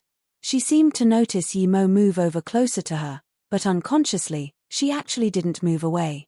Instead, she leaned together with Yimo, closing her eyes. Ning Qingshue's body was very soft and made Yimo feel very comfortable. But not long after he squeezed together with Ning Qingxue, he realized this was a performance, and there was still a Lee Mumei on the side. It wasn't time for him to be aroused. Thinking about this, Yimo was alerted in his heart and wanted to move aside. However, Lee Mumei said in surprise, "You too, don't tell me you're actually into the act. Hey, I've taken the pictures already. You can come down."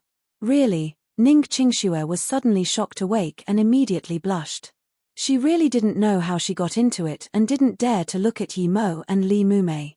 Instead, she nervously grabbed her coat and pulled it over her body. Yimo laughed and touched his nose as he put on his clothes as though no one was around. Then, he left the room.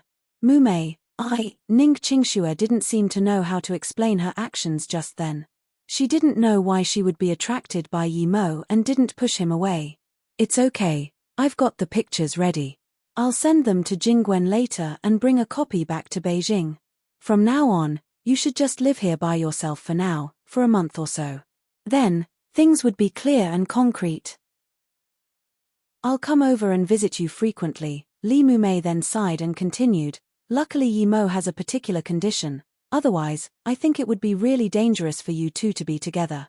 Of course, Ning Qingxue knew what Lee Mumei meant, but she didn't know how to argue against that. She even suspected that Yimo was a normal man.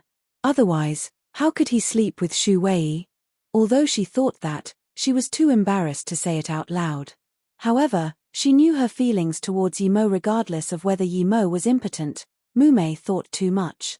That was just an accident. At that moment, there was only peace in her heart, and nothing else. The next day, the greatest news wasn't the news of Yimo and Ning Qingshue's marriage. Instead, it was the discovery of two homosexuals on the Genesis Square, a couple who drove a BMW. But when the police intervened, they realized one of them was the vice mayor's son, and both of them were heavily injured. Obviously, someone was behind all this. Although Zhang Wenxiao and the other man were saved in time, they had become mentally disabled. Now, this matter was an unsolved case. After Lee Mumei had left, Yimo's life returned to what it was before. He found out that as long as he didn't bring home food, Ning Qingxue basically wouldn't eat. He didn't know that when Ning Qingxue came out, she only brought a card and she gave that card to him. Now, she didn't have any money on her. After what happened last time, she was too embarrassed to call Lee Mumei.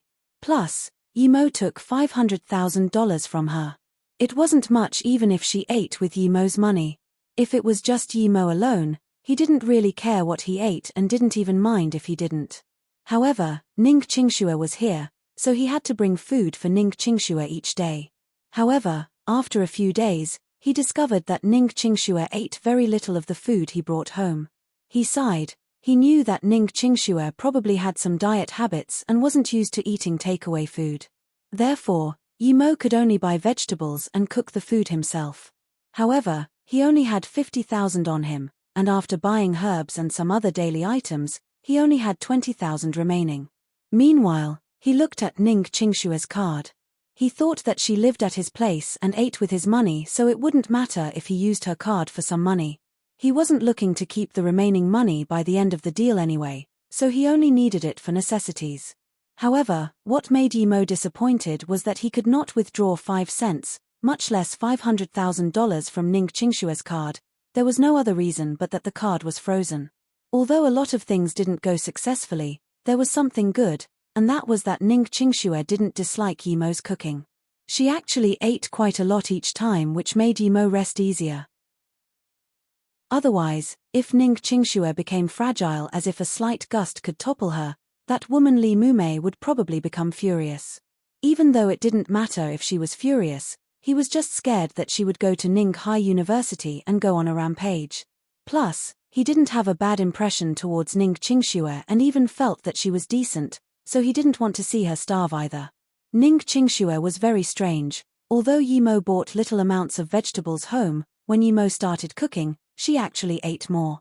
Perhaps because Yimo's cooking was suitable to her tastes, only a week later, she found out that she was a bit fatter than before.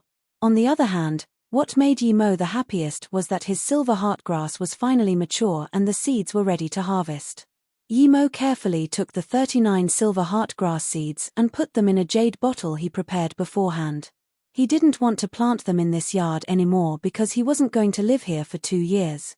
After things had been settled here, he was going to leave Ning Hai immediately as he had the feeling that Ning Hai was no longer suitable for him to stay. After taking the 39 seeds, Yimo started to prepare this silver heartgrass. It was a silver heartgrass in perfect conditions, and utilizing it the best way possible was the key. He might even reach the second stage of Kai gathering thanks to it.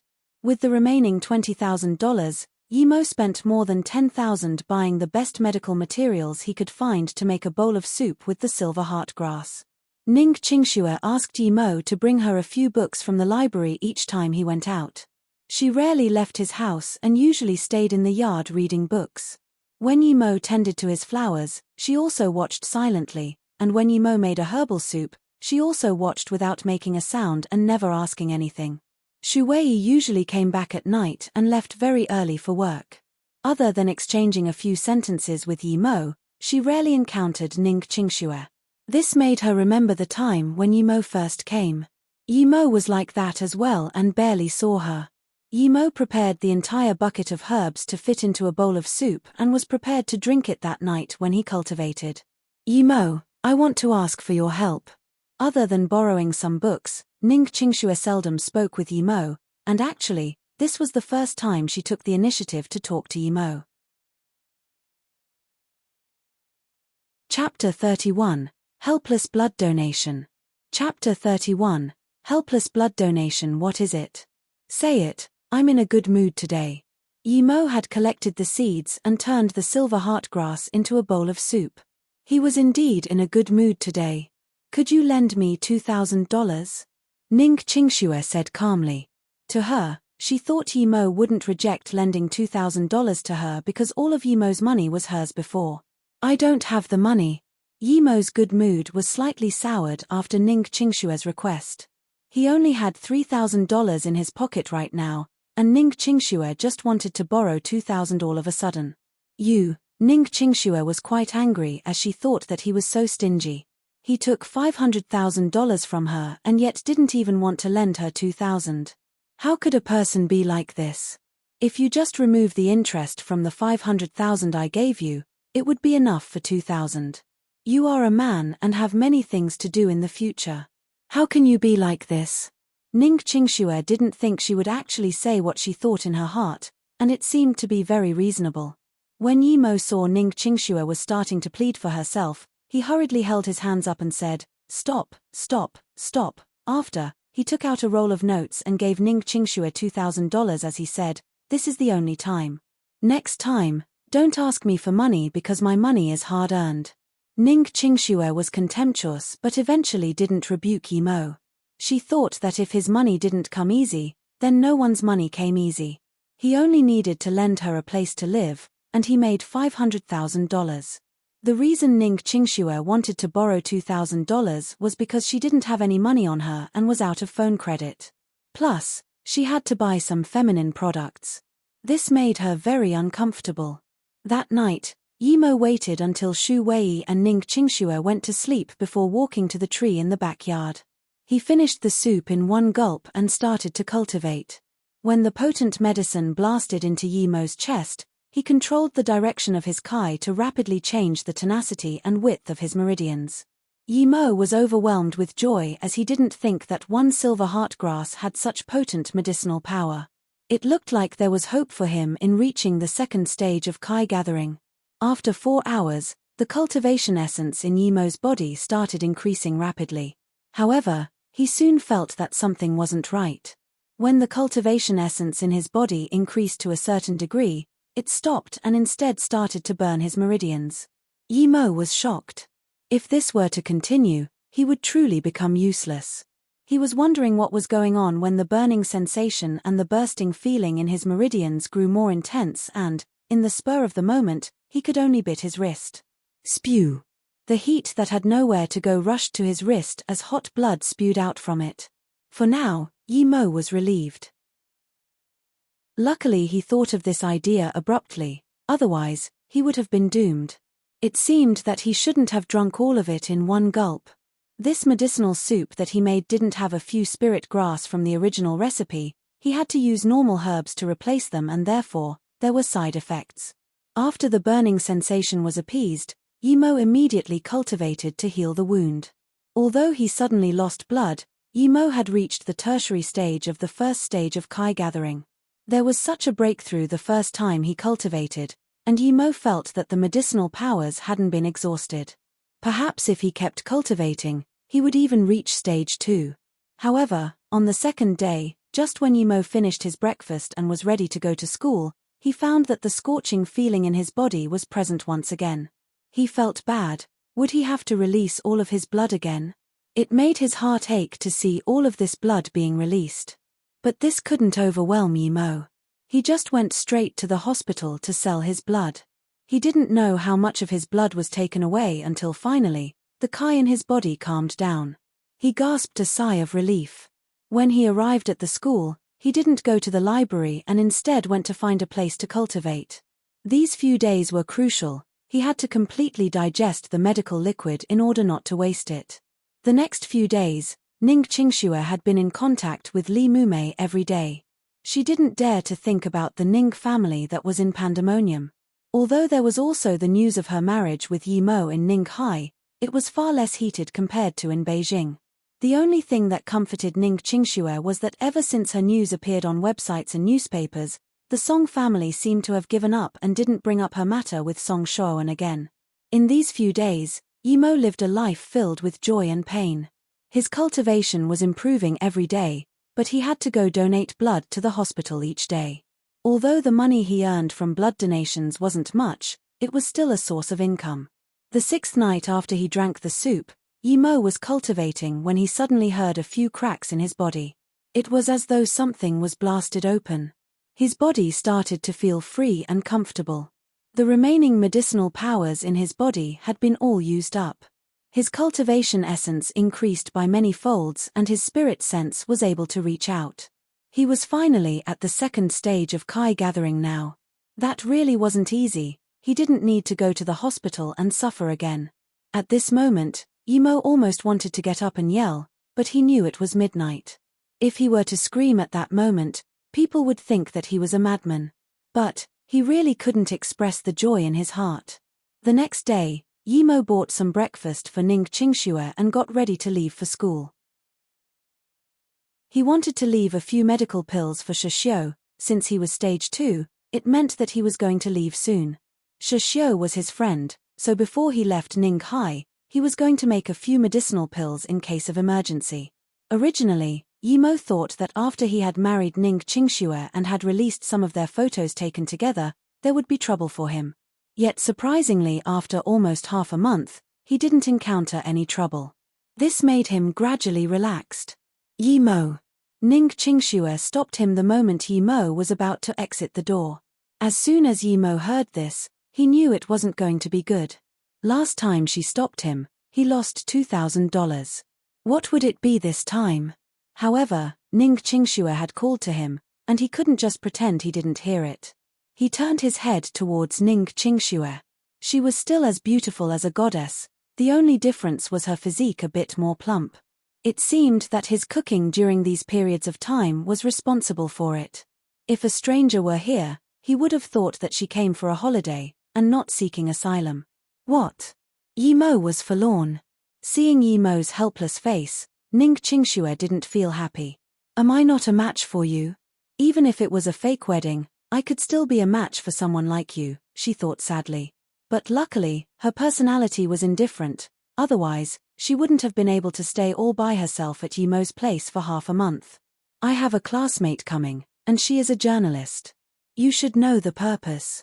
Although I really don't want to go eat with her, I'm still under the scrutiny of other people. Could you come to eat with my classmate and I tonight? Ning Qingxue's face returned to her previous calm. I know how to cook, so why going out to eat?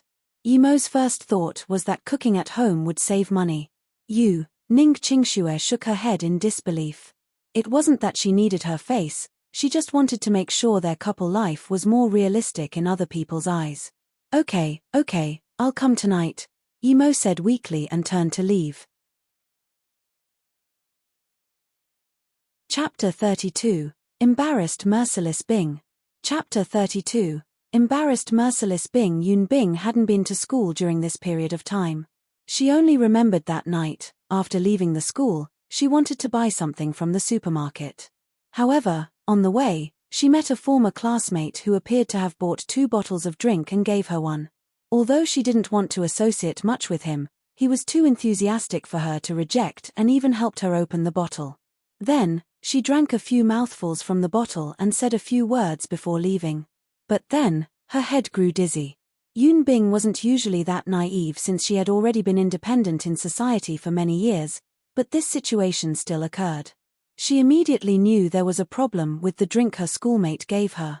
Yun Bing wanted to scream but found out that she was getting dizzier and couldn't even yell. She didn't know what happened later on. Why did she wake up to see Yi Mo? Was Yi Mo conspiring with the schoolmate against her? Yun Bing's first thought was to report to the police and get the police to apprehend Yi Mo. But later, she checked herself and discovered that she wasn't sexually exploited, neither was there anything missing in her home. The only noticeable thing was the broken door. Thinking about how Yi Mo was still so young, Yun Bing sighed and let him go. However, she hated him in her heart. She just didn't know how Yi Mo knew that schoolmate of hers. However, when Yun Bing checked more carefully, she found signs of fighting and even a camera that was smashed to pieces. Were they fighting over who went on her first?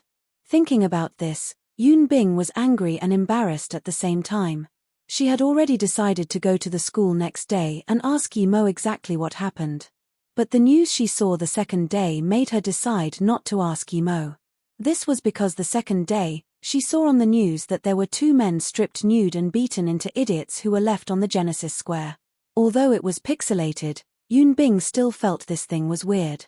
Yun Bing then searched the internet for news and immediately saw on some small websites that the 2 people who were stripped nude were actually Zheng Wenxiao and her former schoolmate that drugged her. Yun Bing immediately thought of Yi Mo and even suspected that Yi Mo did this. No matter what, Yun Bing felt satisfied that this former schoolmate of hers was beaten till he was dumb. She wasn't sure if Yi Mo did this, but even if he did, she wouldn't tell him off. However, Yi Mo wanted to take advantage of her, which made her hate him for it. As for why Yi Mo didn't do anything to her in the end, she knew clearly it was because he didn't have the ability to. But why would Yi Mo be in her room, and how was that schoolmate of hers beaten into an idiot? She couldn't think it through and therefore left the matter festering at the back of her mind. So that day, Yun Bing applied for leave for half a month before returning to the school. However, She didn't think that the first person she saw back at school was Yimo. Yimo just finished cultivating and was ready to find Shishio. That was when he saw Yunbing walking into the school. Seeing Yunbing, he couldn't help but recall that night when Yunbing was nude and remembered her massive perky chest. Seeing Yimo, Yunbing's anger immediately boiled up. And Yimo was staring at her with such eyes, making her angrier. Just thinking about how her naked body was seen by this guy made her really angry. Yimo, come over. Although Yunbing's tone was calm, the anger under the calm tone was undeniable. Yimo didn't think that Yunbing had discovered him that night and walked calmly in front of her as he said, "Teacher Yun, what's the matter?" Yunbing didn't speak and just took him to a far-off place in the school. After walking for a while, Yimo felt something wasn't right. Could she have found out it was him that night? This wasn't possible. Yunbing was always unconscious, and he kept his mask on. How could Yunbing know it was him? Seeing that there was no one nearby, Yunbing asked Yimo with a pale face, "Looks good, doesn't it?" "What looks good? The scene here is average." Yimo suddenly had a bad feeling and hurriedly changed the topic. Suddenly, Yunbing raised her hand and tried to slap Yimo across the face without any warning. Even if Yimo weren't alert of Yunbing, she wouldn't have been able to connect her slap. Yimo grabbed Yunbing's wrist and said coldly, "Teacher Yun, if you don't have anything to say, I'm leaving. If you dare to try to hit me again, then don't blame me for not reacting then, and I will make Ninghai University Lake the place where you take a shower." After responding to her gesture, Yimo turned to leave. "Yimo, you shameless person." Seeing that Yimo turned to leave without hesitation, Yunbing immediately swore. It was completely different to her normal cold attitude. However, Yimo didn't pay attention to her and was nowhere to be seen soon. Although Yunbing was called Merciless Bing, she couldn't help but cry thinking about what Yimo did to her. After some while, she rubbed her sore red eyes and left. After Yunbing had left, another girl popped out not far in the distance. She stared at Yunbing's back in disbelief as she muttered to herself, "I didn't think that Yimo would even harass teachers. He really is filthy to the bones." Yimo was angry and didn't have the mood to go to the classroom to find Shishio. Instead, he just left the school. He really shouldn't have taken the extra move to save her. He saved her and yet she was still like this. "Yimo, you're back." Yimo opened the door to the yard, and Ning Qingxue walked over like a little bird as she grabbed his arm. Yimo raised his head to see that there was a tall and slim woman behind her. She was about the same age as Ning Qingxue and had long silky hair. Her eyes were very bright, which seemed to be able to talk as they scrutinized Yimo, and appeared mature and astute. "Yimo, let me introduce my friend. This is my schoolmate Ju Lei, and she came to Ninghai just to see me. Ju Lei, this is my husband, Yimo." Ning Qingxue introduced hospitably. Only Ning Qingxue knew that if it weren't because she wanted everyone to realize she was Yimo's wife as soon as possible, she wouldn't even want to be socializing with other people. Ju Lei was a journalist, and obviously, Ning Qingxue knew of her intentions to come to see her. "Oh, hello, Miss Ju."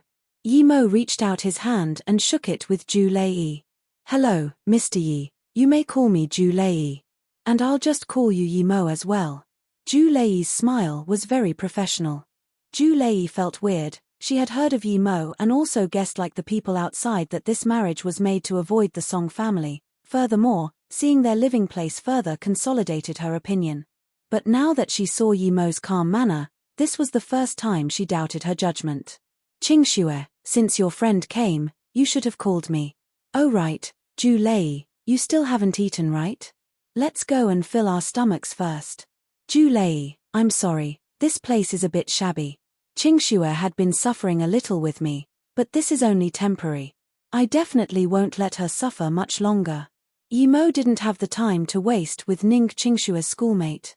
He wasn't in a good mood, he just wanted to eat and shoo off this woman who was here to extract information. Chapter 33, The Person Who Sells Fake Medicine. Chapter 33, The Person Who Sells Fake Medicine. Ning Qingxue heard Yimo call her Qingxue so casually while she was also holding Yimo's arm. At that moment, she even doubted if she had really become Yimo's wife. How did that feeling come so suddenly? She remembered that the day when she wore pajamas for Lee Mumei's photo session, she seemed to be so immersed into the act. Thinking about that day, Ning Qingxue quickly pulled out her arm from Yimo's arm as her heart was still beating quickly. Each time she made physical contact with Yimo, she discovered that she was unable to retain that calm state and was even more astonished by the fact that she liked that soothing feeling. Yimo seemed to have something on him that she wanted to pursue. It was like an indescribable feeling of serenity and longing, but it was a bit ethereal at the same time. That attracted her like a moth to a flame, so the only thing she could do was to constantly remind herself what sort of a person Yimo was. Zhu Lei saw Yimo's comfort and Ning Qingshue's leaning on him, as well as her faint blushes on her face, which made her doubt herself even more. Is Ning Qingxue really in love with Yimo and the two married each other due to love and not something else? Let's go. Yimo saw Zhu Lei was still lost in thought and reminded her of the reality. He didn't have any good impressions towards this woman who liked to invade other people's privacy. The three were each thinking of different things as they left the yard. In a place not far from their residence was a relatively large restaurant called Glamorous Cuisine and was a star restaurant. Ning Qingxue didn't want to go too far, so she pointed at Glamorous Cuisine and said to Yimo, "Yimo, I think this Glamorous Cuisine looks pretty good, let's go there." "No, the food there is too expensive." Before Yimo finished his words, Ning Qingxue was already outraged. "Yimo, why do you need so much money for? We would only spend at most $1,000 at this restaurant." Ning Qingxue wasn't someone who liked showing off, but Yimo kept $500,000 and was being stingy with her schoolmate about going to a restaurant. Although she didn't really like this schoolmate either, it was still a schoolmate, and she was still a member of the Ning family. Yimo was bringing too much shame to her. Zhu Lei looked at Yimo in surprise. It was her first time seeing someone so stingy over a meal. And this was in front of his own wife and her schoolmate. However, Ning Qingshue's admiration of him didn't seem to be fake. Seeing that Ning Qingxue was still going to say something else, Yimo was angry, but he wasn't someone with a narrow heart. He knew that if he got angry now, the show between him and Ning Qingxue would have been for nothing. He was going to leave Ning Hai soon, so there was no point in disputing a woman. Thinking about this, he hurried to say, "Okay, have it your way. Let's go here to eat today." Although he said that, he was depressed in his heart, he only had $3,000 in his pockets, and this was money earned from him selling his blood.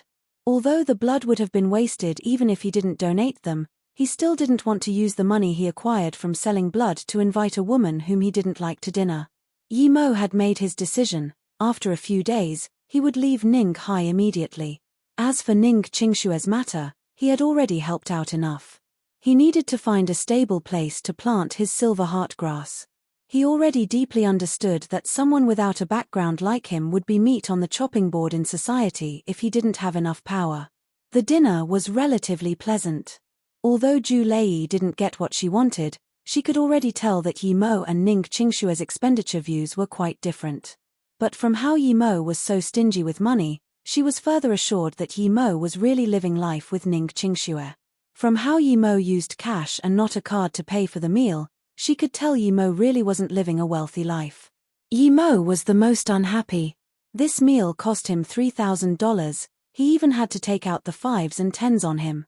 If Ning Qingxue didn't have to order the $2,000 bottle of wine, this meal wouldn't cost that much. Although he drank most of the red wine, he was still unhappy. He knew Ning Qingxue did this on purpose. She gave him a credit card whose account was frozen, and yet she was still so cocky. Yimo almost threw the card at her to tell her to get the money herself. No wonder they say the people that are hated are also pitiful at the same time. Wasn't Ning Qingxue someone like that? After the meal, Zhu Lei didn't stay and instead chose to bid them farewell. Perhaps, it was because she saw Yimo using 5s and 10s to pay, but she wondered if he was showing her that he had no money or something like that. When Ning Qingxue and Yimo went back, they weren't as intimate as before. Ning Qingxue didn't want to talk to Yimo. She felt that Yimo had made her lose face today. Although she didn't really care about these things, Yimo paid with cash instead of his card, and even though she did intentionally order the red wine, but in the end, he drank it all by himself. Yimo didn't want to talk either. This dinner cost him more than $3,000. Now, he only had $20 remaining in his pocket. In the following days, if Yi Mo didn't go out to find work, he wouldn't even have money for food. Perhaps he really had to sell blood to get food, but it was impossible for him to do that in the long term. His situation wasn't that bad. Although the price he was paid for selling blood was the same as everyone else, Yi Mo believed his blood had better quality than others. He felt he was losing out with this price. Yi Mo's dishes were getting simpler and simpler. Although Qingxue wasn't fussy about food, she looked down on stingy people like Yi Mo. That night, Yi Mo carried his medical kit out. He didn't think that he had to go out to the night market ahead of schedule since Ning Qingxue came. Originally, he thought that he didn't need to do this anymore after curing the purple coral poison of the old man. But now, he walked on this path once again. However, what made Yi Mo disappointed was that, even if he had his stall set up in the busy streets of Ningdu Walking Street for 2 days, he didn't get even one person to do business with. Instead, he was even kicked by the city management once. Yi Mo barely went to Ninghai University. Firstly, he didn't want to see Yun Bing. Secondly, there was nothing he could learn there anymore. He originally planned to give a few medicinal pills he made to Shishio, but he had applied to leave for a week due to family issues. Although Ning Qingxue basically hadn't been talking to Yi Mo, she still saw what Yi Mo was doing. Her father had called her and told her not to worry. Even if he, Ning Zhongfei, were kicked out of the Ning family, he would not sell his daughter, especially to that demon from the Song family. Her father's words made Ning Qingxue feel more assured. Her parents already went to Beijing to settle things with the Ning family. 2 days after that, they would come to Ninghai and take her away. Ning Qingxue saw the pot Yi Mo left in the corridor to boil herbs, and her contempt towards Yi Mo gradually started to fade. What was the relationship between him and her? This was just a deal. She gave him $500,000, and that money was his. If he didn't want to spend money, that was his problem. Why should she be disappointed in this type of person? After thinking through this, Ning Qingxue seemed to feel better. Although he was very stingy, he still bought some vegetables home and cooked every day. Yi Mo carried his little case out again. Shu Wei still didn't come back. She didn't know whether or not if it was because Yi Mo and Shu Wei were living together that Ning Qingxue tried to avoid facing Shu Wei. As for what was her mentality, she didn't know. Perhaps it was to avoid awkwardness. Regardless of whether it was real or fake, she and Yi Mo were still husband and wife. The husband slept in the room of the woman next door. Even if they were fake couples, she didn't want to face that woman. Thinking about how she would leave here the day after tomorrow and probably never come back for her life. There was an unknown yet faint melancholy that rose in her heart. She knew this wasn't because of Yi Mo but because of other reasons. Ning Qingxue walked out of her room for the first time. Perhaps she also wanted to see the place where she had lived for more than 20 days looked like. Mingdu Street was probably the most popular place at Ningdu district at night, and Ning Qingxue had unknowingly walked here already. The place was filled with people, red lights, and green lights. There were all sorts of snacks and small tokens sold everywhere. There were also many small businesses and stalls. One stall had golden cakes that looked enticing and was steaming with air. Ning Qingxue, who never ate roadside stall snacks, couldn't resist the temptation and bought one golden cake with $2. She bit down lightly. It was sticky and soft. Come and have a look at a recipe passed down from the ancestor. It can cure all sorts of diseases, headaches, fever, external and internal injuries, short-sightedness. There are only things you can't think of but nothing I can't cure. This promoting almost made Ning Qingxue laugh. From the sounds of this person, he could cure anything. Ning Qingxue subconsciously looked up at the person selling the fake medicine and was stunned. Wasn't this Yi Mo? Although he wore shades and a duck-shaped hat, Ning Qingxue could tell it was him from the first glance. Plus, there was that signature chest beside him. Ning Qingxue always didn't know what was inside it, but now she did. It was a medical case. Chapter 34, Young Master of the Song Family. Chapter 34, Young Master of the Song Family. Ning Qingxue sighed. Although $500,000 wasn't much for her, it should be quite a lot for Yi Mo.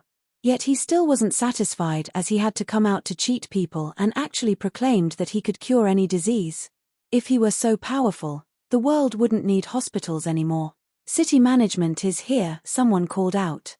Many stall owners immediately started packing up their things and left. Ning Qingxue stared at Yi Mo, and as expected, Yi Mo packed up his things helplessly. However, he didn't run away hastily like the other stall owners. Instead, he packed up his things slowly and left. Although she didn't get to see Yi Mo scrambling away, she still got to see Yi Mo leave dejectedly, and this gave Ning Qingxue a sense of satisfaction. This is what you get for cheating people, she thought to herself. When Ning Qingxue returned to the yard, Yi Mo had already come back. He looked once at Ning Qingxue and didn't say anything. Ning Qingxue would of course not bother to talk to him either. She was wondering whether she should tell Xu Wei what sort of person he was before she left. His business didn't succeed, and he was kicked away by city management. Yi Mo was already sick of the days in Ninghai and wanted to leave. As for Ning Qingxue's business, he had already helped her enough. He would say goodbye to her tomorrow and leave. He didn't need to go to Ninghai University, but he still had to leave a letter behind for Shishio. When Xu Wei had already gone to sleep, Yi Mo started to cultivate. Young Master Wen, there is half an hour remaining before we arrive at Ninghai. Where shall we go first? A BMW was heading towards Ningfeng Highway at high speed while the driver was asking a youth that was younger than 30 in the back seat. The youth had a pale face and a pair of eagle eyes, his face was rather long and his hair perfectly combed. Hearing the driver's words, the youth just took out a cigarette while the big man sitting beside him quickly took out a lighter and lit up the cigarette for him. RFA, did you finish the task I gave you? The youth sucked on the cigarette and asked. Yes, young Master Wen. I left no traces, the bulky man replied. The youth inhaled the cigarette once again and stayed silent for some time before continuing. We came from Hefeng just so that Grandpa and the people of the Ning family wouldn't be suspicious. If we go according to our original plan and stay one night in Ninghai, something might happen, so we might as well just abduct that woman. This saves me from always thinking about her. I will let this be *tch know what regret truly is. Saying this, the initially calm youth was angered such that veins began to emerge from his clenched fist. He raised his hand and threw away the barely used cigarette. The robust man called RFA quickly picked it up and threw it out the window. That useless man is called Yi Mo, right? The youth gradually calmed down. Ever since the beginning, no one dared to reject him, Song Shoan. He didn't think a mere Ning Qingxue would dare to reject him, and not just that, but she actually got married to another man, and they were even living together. This was slapping him across his face and his pride. If Song Shoan could endure something like that, he wouldn't be Song Shoan. If it wasn't for his grandfather who stopped him, he would have come to Ninghai ages ago. This time, he changed routes at Hefeng before coming back to Ninghai. Yes, young Master Wen, the useless man is called Yi Mo. The two did, in fact, sleep together. I saw some pictures on some websites, and they seem to love each other a lot, the driver hurriedly said. Song Shoan, who had already calmed down, immediately grew pale with rage again. He said coldly, I will make this Yi Mo watch me and endure the torture when I show him how I sleep with that *tch. Then. Yi Mo, right? We'll take him away. Isn't there a valley at Yangning Highway? We'll break his limbs and drop him from there. He's too weak to fight over my women. It was already 1 a.m., and Yi Mo finished one big cycle and 12 small cycles of cultivation. He wasn't going to cultivate anymore. He was leaving tomorrow and wanted to find a place to sleep. The stone block next to the flower pots was where he usually slept after cultivation. Just when Yi Mo laid down, a metal hook landed onto the wall as 3 figures quickly climbed over and jumped into the backyard. Although Song Shoan had a pale face, his wall-flipping movements were agile. This is where that useless trash Yi Mo lives, right?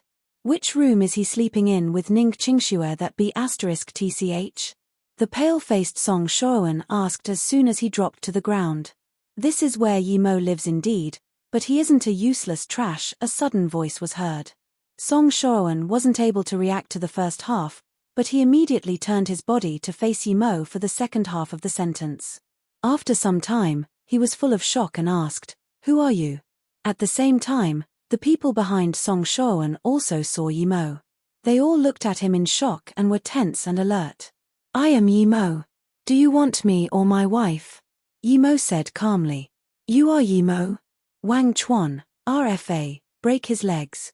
"I want to see how this useless trash is so different that he could make that bitch willing to sleep with Hai." Before Song Shoan finished his sentence, he discovered that his wrist was held tightly by an iron-like palm. "If you want to fight, that's fine, but I will crush your wrist first. Try me if you don't believe me." Yimo didn't want to fight here in case he alerted Shu Wei. He knew that these people probably came for Ning Qingxue, but Shu Wei was innocent. Looking at Song Shoan, Wang Chuan, and RFA immediately knew that their young master was in Yimo's hands, so they all stopped their movements.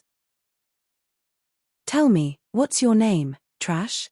Yimo used a little strength on his hands, and Song Shoan almost screamed out. Sweat quickly emerged on his forehead. "I am Song Shoan, from the Song family of Beijing.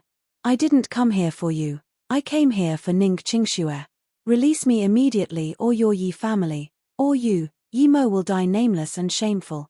Song Shoan originally wanted to say that he was going to do something to the Yi family, but he realized that the Yi family was also a member of the 5 great families of Beijing, just like his own. They weren't afraid of the Song family, so he changed his words to Yimo. "Oh, so that's it. However, your family is just a pile of trash in my eyes, so I'm not concerned at all. Ning Qingxue is my wife, and you dare to come find her. Are you deaf or are you blind?" Now, Yimo used some more strength on his hands, and Song Shoan finally had to cry out in pain. "Yimo, we can talk, there's no need to fight," Wang Chuan said, seeing the situation was going in the wrong way. "You drove here, right?" Yimo suddenly asked something completely irrelevant. "Yes," Wang Chuan replied helplessly, as he didn't understand why Yimo would suddenly ask something irrelevant. Yimo nodded. "In that case, we will discuss outside." Yimo wanted to leave, and since these few people drove here, it would be the perfect opportunity to take him along. It would save him the cost of traveling. Seeing Yimo take the initiative to go outside, Song Shoan's 2 henchmen were obviously willing to. They initially thought that they couldn't fail this plan, but they would have never expected Yimo to be this strong. This was completely out of their expectations, and now, the matter had gone out of their control. What took Song Shoan and the other 2 by surprise was that Yimo actually released Song Shoan's wrist and just stared at the trio. Song Shoan and his 2 henchmen looked at each other and nodded, thinking that Yimo really was a useless trash. His brain didn't seem to be functioning properly. The guy called RFA first went over the wall and leaped out, then, Yimo also jumped over, with Song Shoan and Wang Chuan closely following behind them. Song Shoan was prepared to tell the other 2 to attack as soon as he reached the other side of the wall. However, he didn't even have the chance to land that the scene in front of them made them drop their jaws in shock. Chapter 35. Yimo didn't come back. Chapter 35. Yimo didn't come back. It was because they saw a fallen RFA sprawled on the ground, with Yimo stepping victoriously on his chest while staring coldly at him and Wang Chuan. He couldn't understand how Yimo subjugated RFA in a matter of milliseconds. RFA was his best henchman. However, Song Shoan couldn't think anymore because before he even landed on the ground, Yimo flew over and kicked him. Crack! Song Shoan's leg bones were broken by Yimo's kick. Ah! Song Shoan immediately broke out in cold sweat. Wang Chuan shivered as he stared at Yimo's flying kick. What sort of person is he? His moves are so horrific. He is definitely a tough brick. Get into the car. Yimo's murderous eyes made Wang Chuan shiver. He didn't dare to resist and quickly climbed in. What made him grow numb with fear was that Yimo was able to carry Song Shoan and RFA, one in each hand with him effortlessly, and followed behind him. Song Shoan was in so much pain that he almost fainted. If he had another chance, he would rather be sworn at than come face to face with this demon called Yimo. Everyone else was used to call Shoan a demon, but Song Shoan himself had just realized that the true demon was Yimo, who pretended to be weak. When he tortured people, at least he had thoughts in his mind and expressions on his face. But when Yimo broke his leg, It was as though it was something as simple as stepping on an ant. His eyes didn't even blink, much less betray any expression. The car wasn't far away, only a few hundred meters away. Song Shoan was used to choose small roads to park on so that he wouldn't be seen by others. Besides, it was 2 a.m., there was no one on the streets, so these few people went into the BMW unimpeded. Yimo dumped Song Shoan and RFA on the back seat and took all their cash. Then, he sat in the seat beside the driver, saying, "Drive to Guilin." Guilin was the intersection between China and a few other small countries. This place was in the mountains and didn't have many people. This was perfect for Yimo's cultivation. Plus, even if people found out he killed Song Shoan, it was extremely hard to try to capture him there. What? Guilin? Wang Chuan was shocked. Guilin was almost 1,000 kilometers from Ninghai. How could they drive over there? No **t, just drive. Yimo ordered, making Wang Chuan gulp down the words. He could only quickly start up the BMW and rapidly disappear from the range of Ninghai City. When the car drove for an hour or so, Yimo suddenly remembered that his little medical case was still in the corridor of the room. However, if he went back to get it now, it would probably become dawn, so he abandoned the idea. There were only some soup, pills, a letter, and some miscellaneous things. Not only was Song Shoan depressed, but RFA and Wang Chuan were also humbled and dejected. It was usually them who taught people lessons, but today, not only were they taught a lesson by the supposed useless trashy Mo, but they had also been robbed of their money. "Young Master Mo, it is my fault to have wronged you this time. But I think you know the power of the Song family. If something were to happen to me, you would never be able to escape. But if you are willing to let me go, I won't mistreat you any further." Song Shoan started to soften and beg for mercy. He felt this Yimo was a fierce character, far fiercer than him. But before he finished his words, slap slap. Yimo slapped twice Song Shoan hard before slowly saying, "Stop **ting in front of me. It would be to your benefit if your Song family didn't mess with me. If they did, I'd erase their name from Beijing. I, Yimo, will do as I say, but perhaps you won't get the chance to see it." "You," Song Shoan spat out 2 teeth and was shaking. It was unknown if he was shaking out of anger or fear, but this time, Song Shoan was really scared. From Yimo's words, it seemed as though Yimo was going to take his life. Although he didn't believe Yimo would dare to, he only had one life after all. If regrets were of any use, he would have done it thousands of times already. After another hour or so, Yimo looked ahead at the highway wrapped precariously around the tall mountain and thought to himself, "It's almost dawn. If he pushed the car off the cliff here, it would be the most suitable idea. He wasn't really going to get this car to drive him to Guilin, that would be asking to die." Thinking about this, Yimo saw a camera far away. He suddenly bowed down and pulled on the wheel. Wang Chuan, who was still thinking on how to alert the police, didn't expect Yimo to duck his body and turn his wheel so suddenly. The vehicle had a sudden big turn and charged off the highway, falling down the cliff. The moment the car started plummeting, Yimo kicked open the door and used his wind-controlling technique to glide to the wall of the cliff, sticking closely to it. He had to be in the 3rd stage of Kai gathering to be able to utilize the wind-controlling technique to its full potential, but Yimo was only in the 2nd stage now, so he had difficulty using it. However, it was enough for him to save his life. The BMW fell off the cliff, and after a short moment, a loud explosion sounded, and a swirl of fire erupted.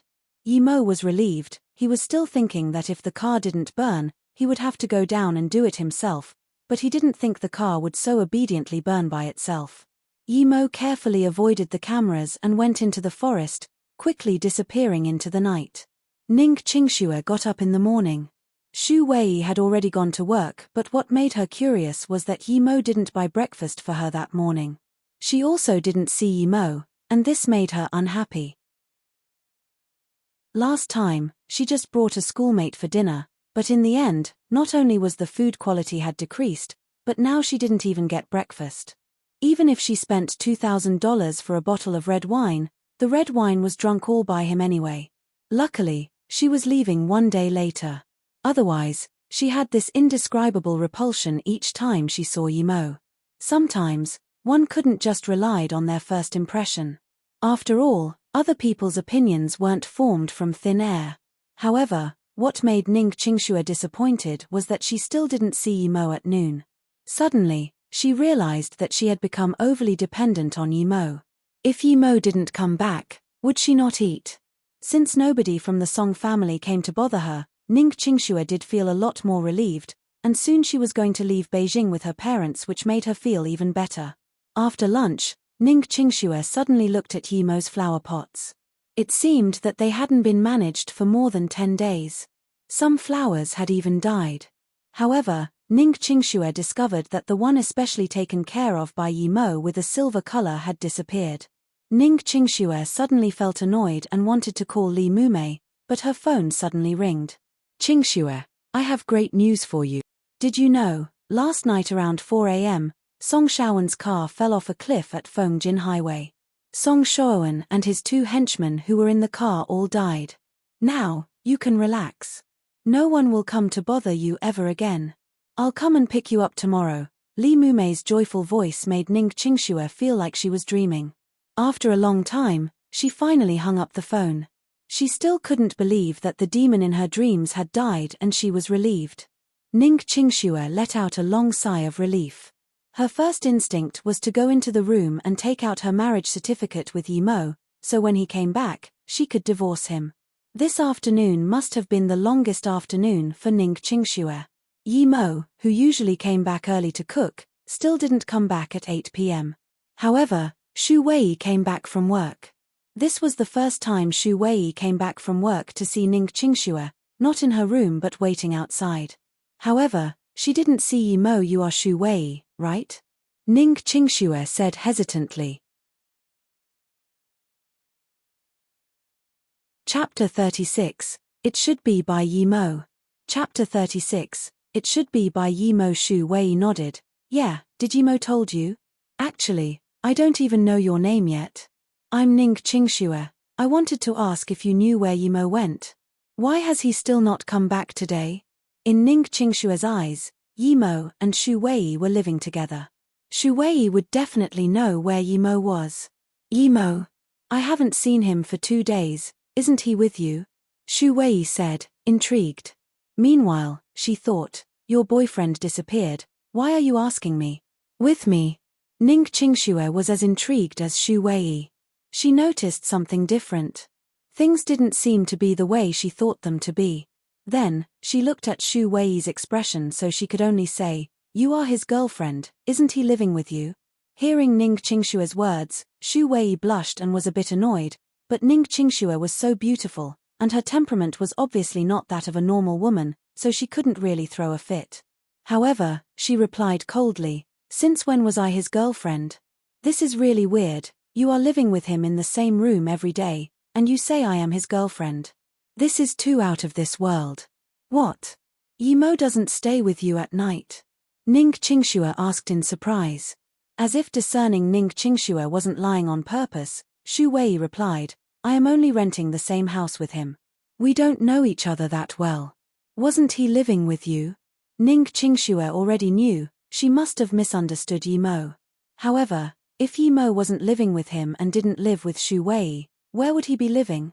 It should be the hotel, he had quite some money now. Oh, he should be living in the hotel. It's just that he ran off somewhere today. Ning Qingxue was a bit embarrassed thinking that she misunderstood Yimo live in the hotel. Not possible. I wake up at 6 a.m. in the morning, and each morning, he would be in the backyard. Xu Wei stopped her words at that moment. If she continued, it would be making it clear that Ning Qingxue was living with Yimo, and since she didn't want to admit it to herself, why bother saying it? Xu Wei, who suddenly stopped talking, felt embarrassed and said, perhaps, he really is living in the hotel. I have some things to attend to, so I'm going in. Of course, Ning Qingxue knew what Xu Wei was thinking and went hurriedly to Xu Wei while she said awkwardly, sorry, Xu Wei, I really didn't stay with him. But how could he be in the yard at 5 or 6 a.m. each morning? Xu Wei found this series of events funny, but she saw that Ning Qingxue didn't seem like she was lying and frowned her eyes, thinking that this was too absurd. It made people have chill thinking about it. Is Yimo? She didn't dare to keep thinking about it. As if suddenly remembering something, Shu Wei suddenly said, "The landowner has installed a camera at the front and the back. The control center is a computer placed in the storage room. I'll show it to you." Ning Qingxue heard that there was a camera and hurriedly followed Shu Wei into that storage room full of boxes which was at the corner of the living room. Ning Qingxue had stayed here for so long and did not know that there was another storage room. There was a surveillance computer inside, but it was full of dust, and the power was switched off. The two switched on the screen and saw the two surveillance windows. One was facing the front door, and another was at the back. It seemed that the landowner was quite meticulous. They opened the recent surveillance recording.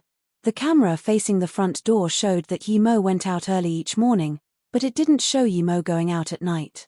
However, when the two people switched the camera to the back, they immediately found out Yi Mo had been sitting under the tree for the whole night. Other than occasionally sleeping under the rainproof tent on the stone floor for a few hours, most of his time was spent laying on the tree. He had been sleeping on the tree? Ning Qingxue and Shu Wei looked at each other in shock. Shu Wei and Ning Qingxue both had the same thought: what happens during the rainy days? A week ago, there was a pouring rain. They hurried to change the date to that rainy day, but what shocked them was, Yi Mo was still sitting under the tree. However, the rain seemed to have formed a barrier around Yi Mo. The two couldn't see that clearly and thought there was a problem with the camera. However, an hour later, Yi Mo left the tree and slept on the stone floor. Shu Wei was an emotional girl, and after seeing that Yi Mo didn't even have a place to live at night, she immediately felt some disgust towards Ning Qingxue. Her tears fell, thinking that Yi Mo was pitiful. Even if this girl was pretty, she couldn't just do that to Yi Mo. What a fox demon. Wiping her tears, Shu Wei glanced at Ning Qingxue. She didn't want to stay with this woman anymore. She just turned and left the storage room without saying anything. When Shu Wei walked out of the storage room, Ning Qingxue understood that Shu Wei had some enmity towards her. She could feel and see it plainly. However, now she was still staring at Yi Mo, who slept on the stone floor. She suddenly felt some pain in her heart, but it wasn't sadness like Shu Wei. He had that much money. Why didn't he go to the hotel? Why did he stay under the tree night after night? Even if he did sleep under the tree, he should come under the roof when it was raining. Plus, even if he wanted to live in the same room with me, I wouldn't have disagreed. I was the one coming to live in the same room as Yi Mo. Thinking about how Shu Wei was crying, Ning Qingxue felt her heart was a bit hard. She just felt Yi Mo was too much of a cheapskate. Although she didn't feel good, she only thought of one sentence: those who are hated have pitiful aspects. She didn't know Yi Mo thought of her this way too. She sighed and thought, was he so stingy because he was too poor before? Although she felt touched by Yi Mo moving out his room for her, she felt that it was more because she gave $500,000 to Yi Mo. The camera was switched on the previous night, and Yi Mo was still standing under the tree for half the night, and around 1 a.m., he had gone to sleep on the stone floor. But the following scene almost made Ning Qingxue scream. Song Shouwen sneakily jumped over the wall with two henchmen. Ning Qingxue suddenly remembered Li Mumei's phone call. Didn't Song Shouwen die already? Why was he here last night? Thinking about this, Ning Qingxue felt goosebumps on her head, but the following scenes made her completely understand the situation. Yi Mo, who was sleeping on the stone floor, just spoke a few words with Song Shouwen and them. Then, Song Shao and his two henchmen took Yi Mo away. The scenes afterward returned to nothing. She couldn't hear the conversation between Yi Mo and Song Shouwen. Ning Qingxue had already understood. It seemed like Yi Mo and Song Shouwen reached some sort of agreement and just left like that. Normally, if Song Shouwen came here, how could he leave without abducting her? What happened? Song Shouwen actually found his way here. This really was insane. Ning Qingxue felt scared just thinking about it. If it wasn't for Yi Mo, what would have happened? She didn't dare to think. Song Shouwen's car fell off the cliff. Did anything happen to Yi Mo? Ning Qingxue could no longer hold her worry in as she picked up the phone to call Li Mumei. Mumei, you said Song Shouwen and two of his men died. Was there anyone else in the car? This was what Ning Qingxue wanted to know the most. Although Yi Mo took $500,000 from her, Ning Qingxue couldn't accept it if Yi Mo lost his life because of the money. Plus, these men came for her. Yi Mo was innocent. No, what's wrong? There were only the three of them in the car. This was verified. The Song family is in turmoil right now. Qingxue, don't think too much, I'll come stay with you tomorrow, Li Mumei comforted her. After hanging up, Ning Qingxue still didn't feel appeased. There was no way she could let anyone see the video recording here. Thinking about this, Ning Qingxue hurried and took her USB and copied the clips, while deleting it from the computer. Only then did she feel a little better. However, another thought hit her. What if the Song family knew that Song Shouan came to Ninghai? If they were to investigate, this clip could still be recovered. Ning Qingxue was stuck, not knowing what to do. She was already certain that Song Shouan's death should be related to Yi Mo. However, Song Shouan's car fell into the cliff at Fengjin Highway. The Song family shouldn't be able to find out about this place. Chapter 37, Sorry Yi Mo. Chapter 37, Sorry Yi Mo. When Ning Qingxue left the storage room and didn't see Xu Wei, she knew that Xu Wei had a bad opinion of her and had left in a huff. Am I really a bad woman, though? Ning Qingxue asked herself but couldn't find the answer. 'Twas a sleepless night, and when she got up the next morning, Xu Wei had already gone to work. Qingxue quickly packed her belongings before staring at the pot at the corner of the room, losing herself in thought. Yi Mo often used that pot to cook some herbs. Was he really using those stuff to cheat people at Bu Xing Street? She then set her eyes on a black bag. She knew that bag had Yi Mo's little chest inside. It was all the stuff he used to sell fake medicine. Just when Ning Qingxue held up the bag, the front doorbell had sounded. She opened the door and saw that it was Li Mumei that had come. Li Mumei scanned the house and didn't find Yi Mo, so she asked curiously, "Where's Yi Mo?" "He went out yesterday and hadn't been back since," Ning Qingxue answered subconsciously. "Oh, I brought a bank card over. Regardless of whether he wants it or not, we still need to give him some money, right? After all, we used him for so long. Anyway, your parents are picking you up at U State. They won't be coming to Ninghai, so we'll go to U State to meet up with them," Li Mumei said casually. Ning Qingxue shook her head and said, "Oh, no need to give him any money. I already gave a card with $500,000 to him. I think that should be enough as payment." "Where did you get 500,000? Li Mumei looked at Ning Qingxue in surprise and asked. "Of course, from when we left Beijing, it was the one you made for me last time," Ning Qingxue replied. That card is useless. They froze it the day we left Beijing. I only knew afterward and forgot to tell you." Li Mumei looked at Ning Qingxue helplessly. Ning Qingxue was dazed for a long while before mumbling, "Useless card? So all this time, I have been using his money? No wonder he was stingy, so it was like that. Qingxue, what are you talking about?" Li Mumei saw Ning Qingxue was lost in thought and her voice wasn't very loud either, so she hurriedly asked. Ning Qingxue suddenly thought of something and immediately moved. She picked up Yi Mo's bag and took out the little medical case and opened it quickly. There were 7 or 8 bottles, a packet of silver needles, and an identity card. The card she gave him was also there. There were also a few charms that had weird drawings on it. Lastly, there was a letter that didn't have the receiver name on it. Ning Qingxue took the card as her hand started to shake. If there were a hole in the ground she could crawl into, she would do it without hesitation. She had always thought that Yi Mo was using her money while she even asked $2,000 from him without any hesitance. She ate and lived here without any burden on her heart. Only today, she knew how ridiculous she was. She had always been using Yi Mo's money, but why didn't he say anything? No wonder he was hesitating on going to glamorous cuisine that day.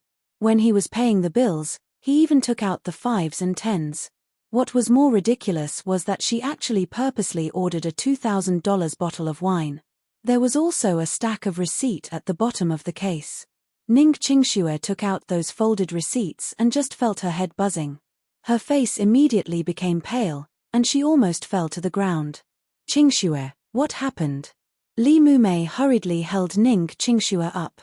Ning Qingxue took that stack of receipt and stuffed it into the case hurriedly. Then, she turned and said to Li Mumei, "Mumei, could you wait for me outside?"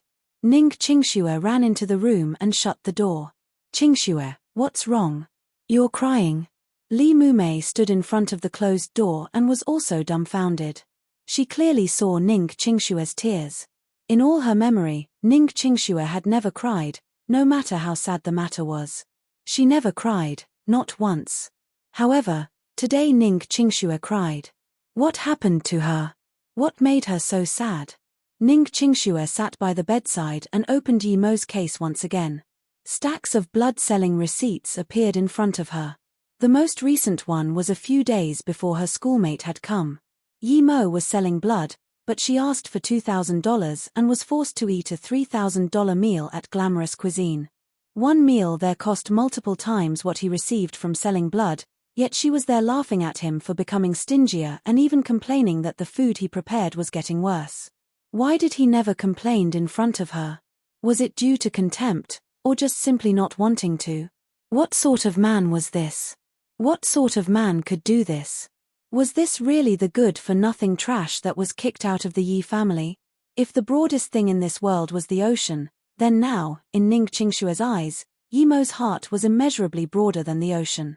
But in his eyes now, what sort of a person was she? Heartless? Indifferent? Unreasonable? Ning Qingshue's tears fell rapidly on the blood-selling receipt as the words on it began to smudge. It was as though she was going to shed her 22 years of tears all at once here. However, she couldn't stop the regret, remorse, and sadness from charging and flowing out of her heart. Come and have a look at a recipe passed down from the ancestor. It can cure all sorts of diseases, headaches, fever, external and internal injuries, short-sightedness. There are only things you can't think of but nothing I can't cure. Yi Mo's promotion voice seemed to still be by her ear. However, he was nowhere to be seen. How ridiculous that at the time she still had a golden cake in her hands, hoping that the city management would kick him away. Ridiculous? His voice sounded ridiculous at the time, but now, she just felt terrible. Perhaps the golden cake in her hands at the time was bought by the money Yi Mo got from selling blood. However, she held the cake while hiding in the corner, laughing at his shamelessness and ignorance. Ignorant? When Yi Mo paid for the bills after that dinner, she was actually embarrassed for Yi Mo taking out 5s and 10s, yet at this moment, Ning Qingxue suddenly hated herself so much. Bang bang. The door sounded with Li Mumei's banging, however, Ning Qingxue didn't hear anything. She only heard Yi Mo's words reverberating in her mind. "No, the food there is too expensive.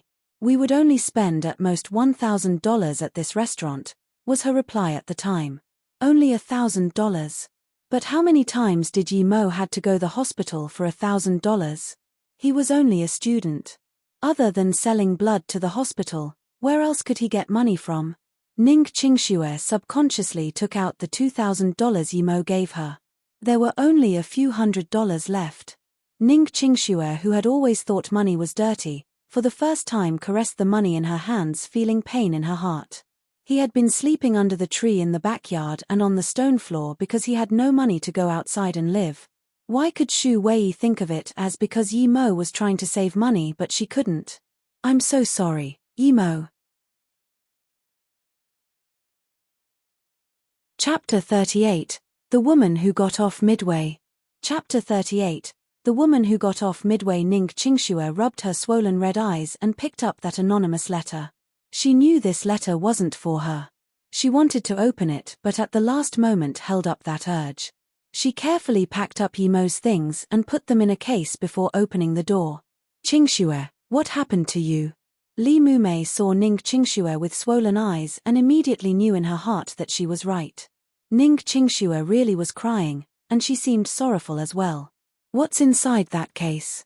Li Mumei looked with curiosity at the case Ning Qingxue was hugging. Ning Qingshue's change must have been due to this box. She really wanted to know what sort of box made Ning Qingxue, who had never cried, so pitiful. "That's my stuff." Ning Qingxue shook her head and didn't give the chest to Li Mumei. Li Mumei shook her head and said, "Qingxue, the things here have been settled. Let's go. Today, we'll go and do the proceedings for the divorce, then, we'll go straight to Yu State." I don't think your father and his big brother had a very nice negotiation. We don't need to go Beijing anymore. Ning family medical materials may be split in half now. Mume, I want to wait another 2 days. Perhaps, Yimo might come back, and, I don't want to divorce right now. Ning Qingxue shook her head and refused Li Mume's suggestion. Why? Li Mume looked at Ning Qingxue in surprise. She really couldn't understand how before, Ning Qingxue couldn't wait for her to take her away, but now, she suddenly changed and even wanted to live here for an extra 2 days. What was this? What was so good about this place? Ning Qingxue shook her head and didn't answer. She was wondering when Yimo was going to come back. The original Yimo in her heart didn't seem to be the real Yimo at all. However, when did she ever try to get to know him? Whether it was before or after they got married, she didn't care about this person at all. Even the first time they met was a means to her own selfish ends. Li Mume didn't question Ning Qingxue further as she knew that it was useless to ask something Ning Qingxue didn't want to say. When Xu Wei came back at night, for the first time Ning Qingxue asked about Yimo. Although Xu Wei didn't really like Ning Qingxue, she still told her about what happened ever since Yimo came here. Ning Qingxue didn't think Yimo's life was so simple. He just went out and came back each day. Perhaps Xu Wei didn't even know he was a student. Yimo left Qinong Cliff at night. Although he wasn't scared of the Song family, his powers were still too weak. If the Song family managed to find out that he killed Song Shuowen and set traps for him, he wouldn't be able to find a stable place to grow his silver heartgrass, much less cultivate. Furthermore, it was only a matter of time before the Song family would find out that Song Shaowen's death was related to him. So, he was forced not to be found by the Song family, at least within 3 years. Yimo used his cloud shadow steps to travel, and his speed wasn't lower than an ordinary car. At around 6 a.m., he had already arrived at the Fengtang town. This was Fengku City's medium-sized town. Yimo found a little hotel and wanted to go in to wash when he realized that he didn't even have his identity papers with him. However, small hotels didn't necessarily require them, and Yimo knew that without his identity papers, it was obviously not suitable to live in the city. To avoid suspicion, Yimo carried a backpack with only daily necessities inside. There was some food as well as a few $1,000s which were all scavenged from Song Shuowen and his henchmen. Now, he just wanted to go to the mountain districts of Guilin, find a stable place to settle down and cultivate near the border of the country. Standing outside the gas station at Fengtang town, Yimo was troubled. If he left using a car, there was a great chance that he would be exposed since he had no identity papers with him, and there were many traffic police patrol that would stop long-distance buses to check identities. It would be better to go by train, yet there wasn't a single train station at Fengtang town. Friend, are you going anywhere? Do you need a ride? A 30-or-so-year-old man walked over and asked. Yimo had carried his backpack and stood out at the gas station for a long time. He was probably noticed by people, and they immediately came over to see if they could start a business. Yimo could tell with one glance that these people were doing illegal transport. It was probably to escape taxes or something similar. Usually, people wouldn't want to take these cars, but some people still chose to take these illegal cars to save money because it was cheaper. However, Yimo liked this type of transport because these cars would usually take off routes in the forest instead of highways. This way, they could avoid a lot of trouble. Where does your car go? Yimo asked casually. Chi City, $55. How about it? Does that pass where you need to go? The man asked full of hope. Yimo knew Chi City, although it was a bit far from where he wanted to go, it was in the right direction. No wonder there were illegal transport markets here. Yimo had already seen on the electronic screen that it was $95 to go to Chi City. Meanwhile, these people only asked for $55. It was almost half the price. Yimo nodded. Okay, lead the way. Black skin, I brought another one, $55 to Chi City. This man brought Yimo in front of a big bus and yelled. It's this one, just go on. The man told Yimo to go on the vehicle and left to continue grabbing customers. So, he wasn't the driver but someone to help to grab customers. Yimo didn't mind. When he got on the bus, there were around 30 or so people. Yimo went to find a seat at the back and sat down. He closed his eyes and meditated for a while. A few more people got on until a woman attracted Yimo's attention. She wore a golden-framed glasses. Although she wasn't very pretty, she wasn't ugly either, however, she looked rather bulky. Her voluptuous body was also quite stunning. What made Yimo notice her wasn't her hot body but her killer's chi. Although she seemed like a normal person on the surface, she had this killer's chi that Yimo felt as soon as she got on the car. However, her glasses didn't match her temperament at all, and he wondered if she was pretending to be a civilian. This woman had killed people before, and not just one. As soon as she got on the bus, she immediately attracted a lot of attention. A few youth even scanned their eyes across this woman's chest and buttocks as they swallowed their saliva. For this type of women, you didn't even need to look at her face. Just her body was enough to conquer any man. The woman scanned the car with her eyes as if not noticing these lewd glances. She scanned everyone including Yimo. Her eyes were sharp but not arrogant, which showed that this was a woman with a story. Yimo closed his eyes. He was also someone with a story. There were too many people in this world with a story, why bother about others? This was the season for long-distance travel, and the bus probably couldn't get any more people. Although there were less than 40 people on the bus still moved. After going for about half an hour, someone came to collect money. Yimo gave the transport fee and continued to close his eyes to meditate. Although they weren't going on the highway, the car was still relatively stable. According to the driver, it would take around 4 hours to get to Chi City. Now they had gone for about 2 hours, it should be more than halfway. Driver, stop the bus. I'm getting off here, a sudden voice resounded. Lady, this is the Seongli Mountain District. There's not even a hotel here. If you get off, the driver reminded her out of goodwill. However, his words were stopped halfway by this woman. That's my business, please stop the bus. Chapter 39. Such a powerful woman. Chapter 39. Such a powerful woman. There's no other way here other than this road. If you enter the mountain here, you would be reaching the Guiseong mountain range. Although there are a few tourist spots, it is mostly primitive forests. If you get off here, there really is nowhere to go, a good-hearted middle-aged man said in the car. The woman stayed silent for a moment and went back to her seat again. It was unknown if it was because she felt that this middle-aged man was right or if it was something else. However, Yimo's heart was moved.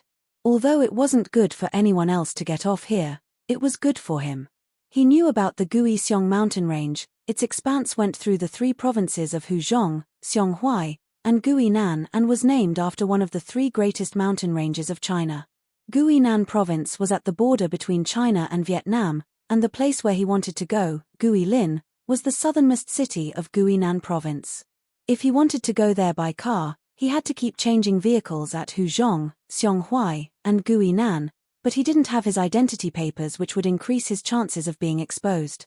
If he left from the Guiseong mountain range by himself, it was much safer despite it taking more time. Besides, there were a lot of trains passing by the Guiseong mountain ranges.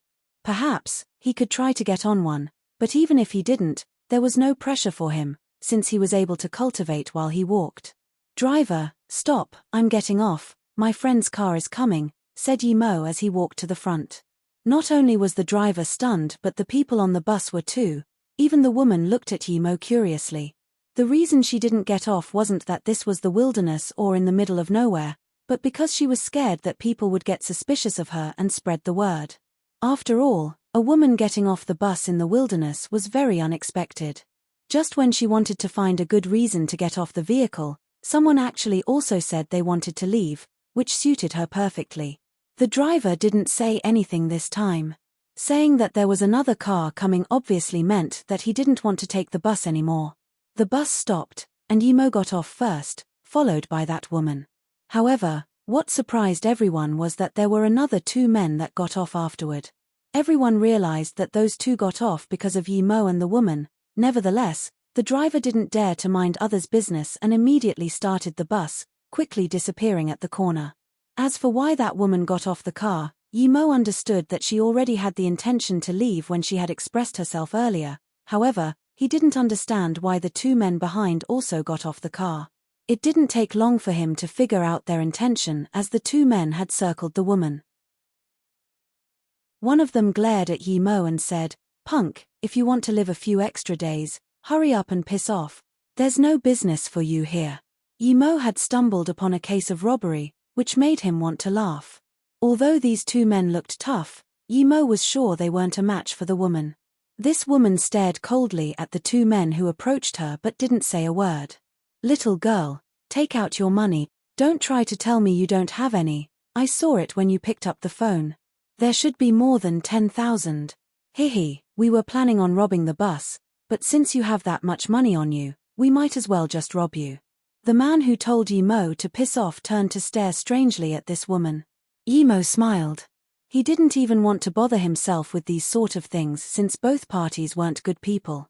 Wait, just when Yimo was about to leave, the woman suddenly called. "What?" Yimo turned his head and asked plainly. Seeing that Yimo wasn't worried at all, this woman scanned Yimo again with a look of surprise. However, she really couldn't notice anything abnormal about Yimo. This person was so normal and average, even his Vans, shoes, were as ordinary as it could be, which made her believe that Yimo really had a mental problem. "Help me out with something and later." This ferocious yet busty woman suddenly smiled and took off her glasses. Her face suddenly became lively with this smile. This was the first time Yimo saw such a significant change in a face just because of a smile. It was as though she became two different people. "I don't like fighting." Before the woman finished the latter half of the sentence, Yimo had already refused. Haha, the woman was dazed for a moment and actually started laughing. She continued, "I don't need you to fight, I want you to help me bury these two in the trees later." The two men who were surrounding the woman were originally looking at Yimo fiercely. When they saw that Yimo didn't leave immediately and wasn't scared, they instantaneously became vigilant toward him. Usually, people would run away if they saw someone getting robbed, so they had rarely seen someone who was fearless like him. However, when they heard that this woman was asking Yimo to bury them, the taller man could no longer hold it as he grabbed his knife, piercing towards the woman's chest. Crack. Two sounds, yet the man with the knife was already on the ground. The other shorter man hadn't even reacted, but Yimo saw it clearly. The woman quickly grabbed the tall man's wrist and pushed it upward when the man pierced the knife toward her chest. At the same time, she knocked the back of the knife with her hand, which flew right into the tall man's throat. Such a powerful woman. This whole set of moves was only a few breaths' time. If Yimo wasn't at the second stage now, he wouldn't even be able to see it. Yimo thought that if it was at the time when he was still at the first stage, and he had to fight this woman, then the odds would have been unpredictable. In other words, he wondered what would have happened if he had a conflict with this woman a month before and what the result would have been. Yimo didn't like this sense of threat. The only way was to continually get stronger. The shorter man finally woke up to the situation. Although it was just a few breaths of time, he had already understood that they had met someone too powerful for them this time, and without a second thought, he turned and started to run.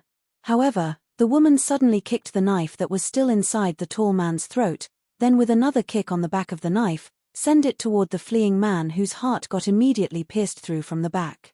"You have guts. I didn't ask you to help me fight them and, as you can see, you don't need to anymore. You just need to help me bury these two people in the forest, and all of their money is yours." The woman suddenly smiled at Yimo once again. "What if these two people don't have money on them?" Yimo asked plainly. The woman was stunned for a moment. She didn't think that Yimo was still considering this problem right now. A normal person would have done what she asked ages ago. They wouldn't dare to argue. "If there isn't money, then this is yours." The woman reached into her bag and pulled out a stack of notes, keeping only around half of it, and gave the rest to Yimo. Yimo casually took the notes. He saw that it was probably around $10,000 at the start, but the woman kept some, so there was only around 4,000 or 5,000 left, which was still really generous of her. Yimo, who needed money at this moment, smiled and said, "Fine, it's a deal."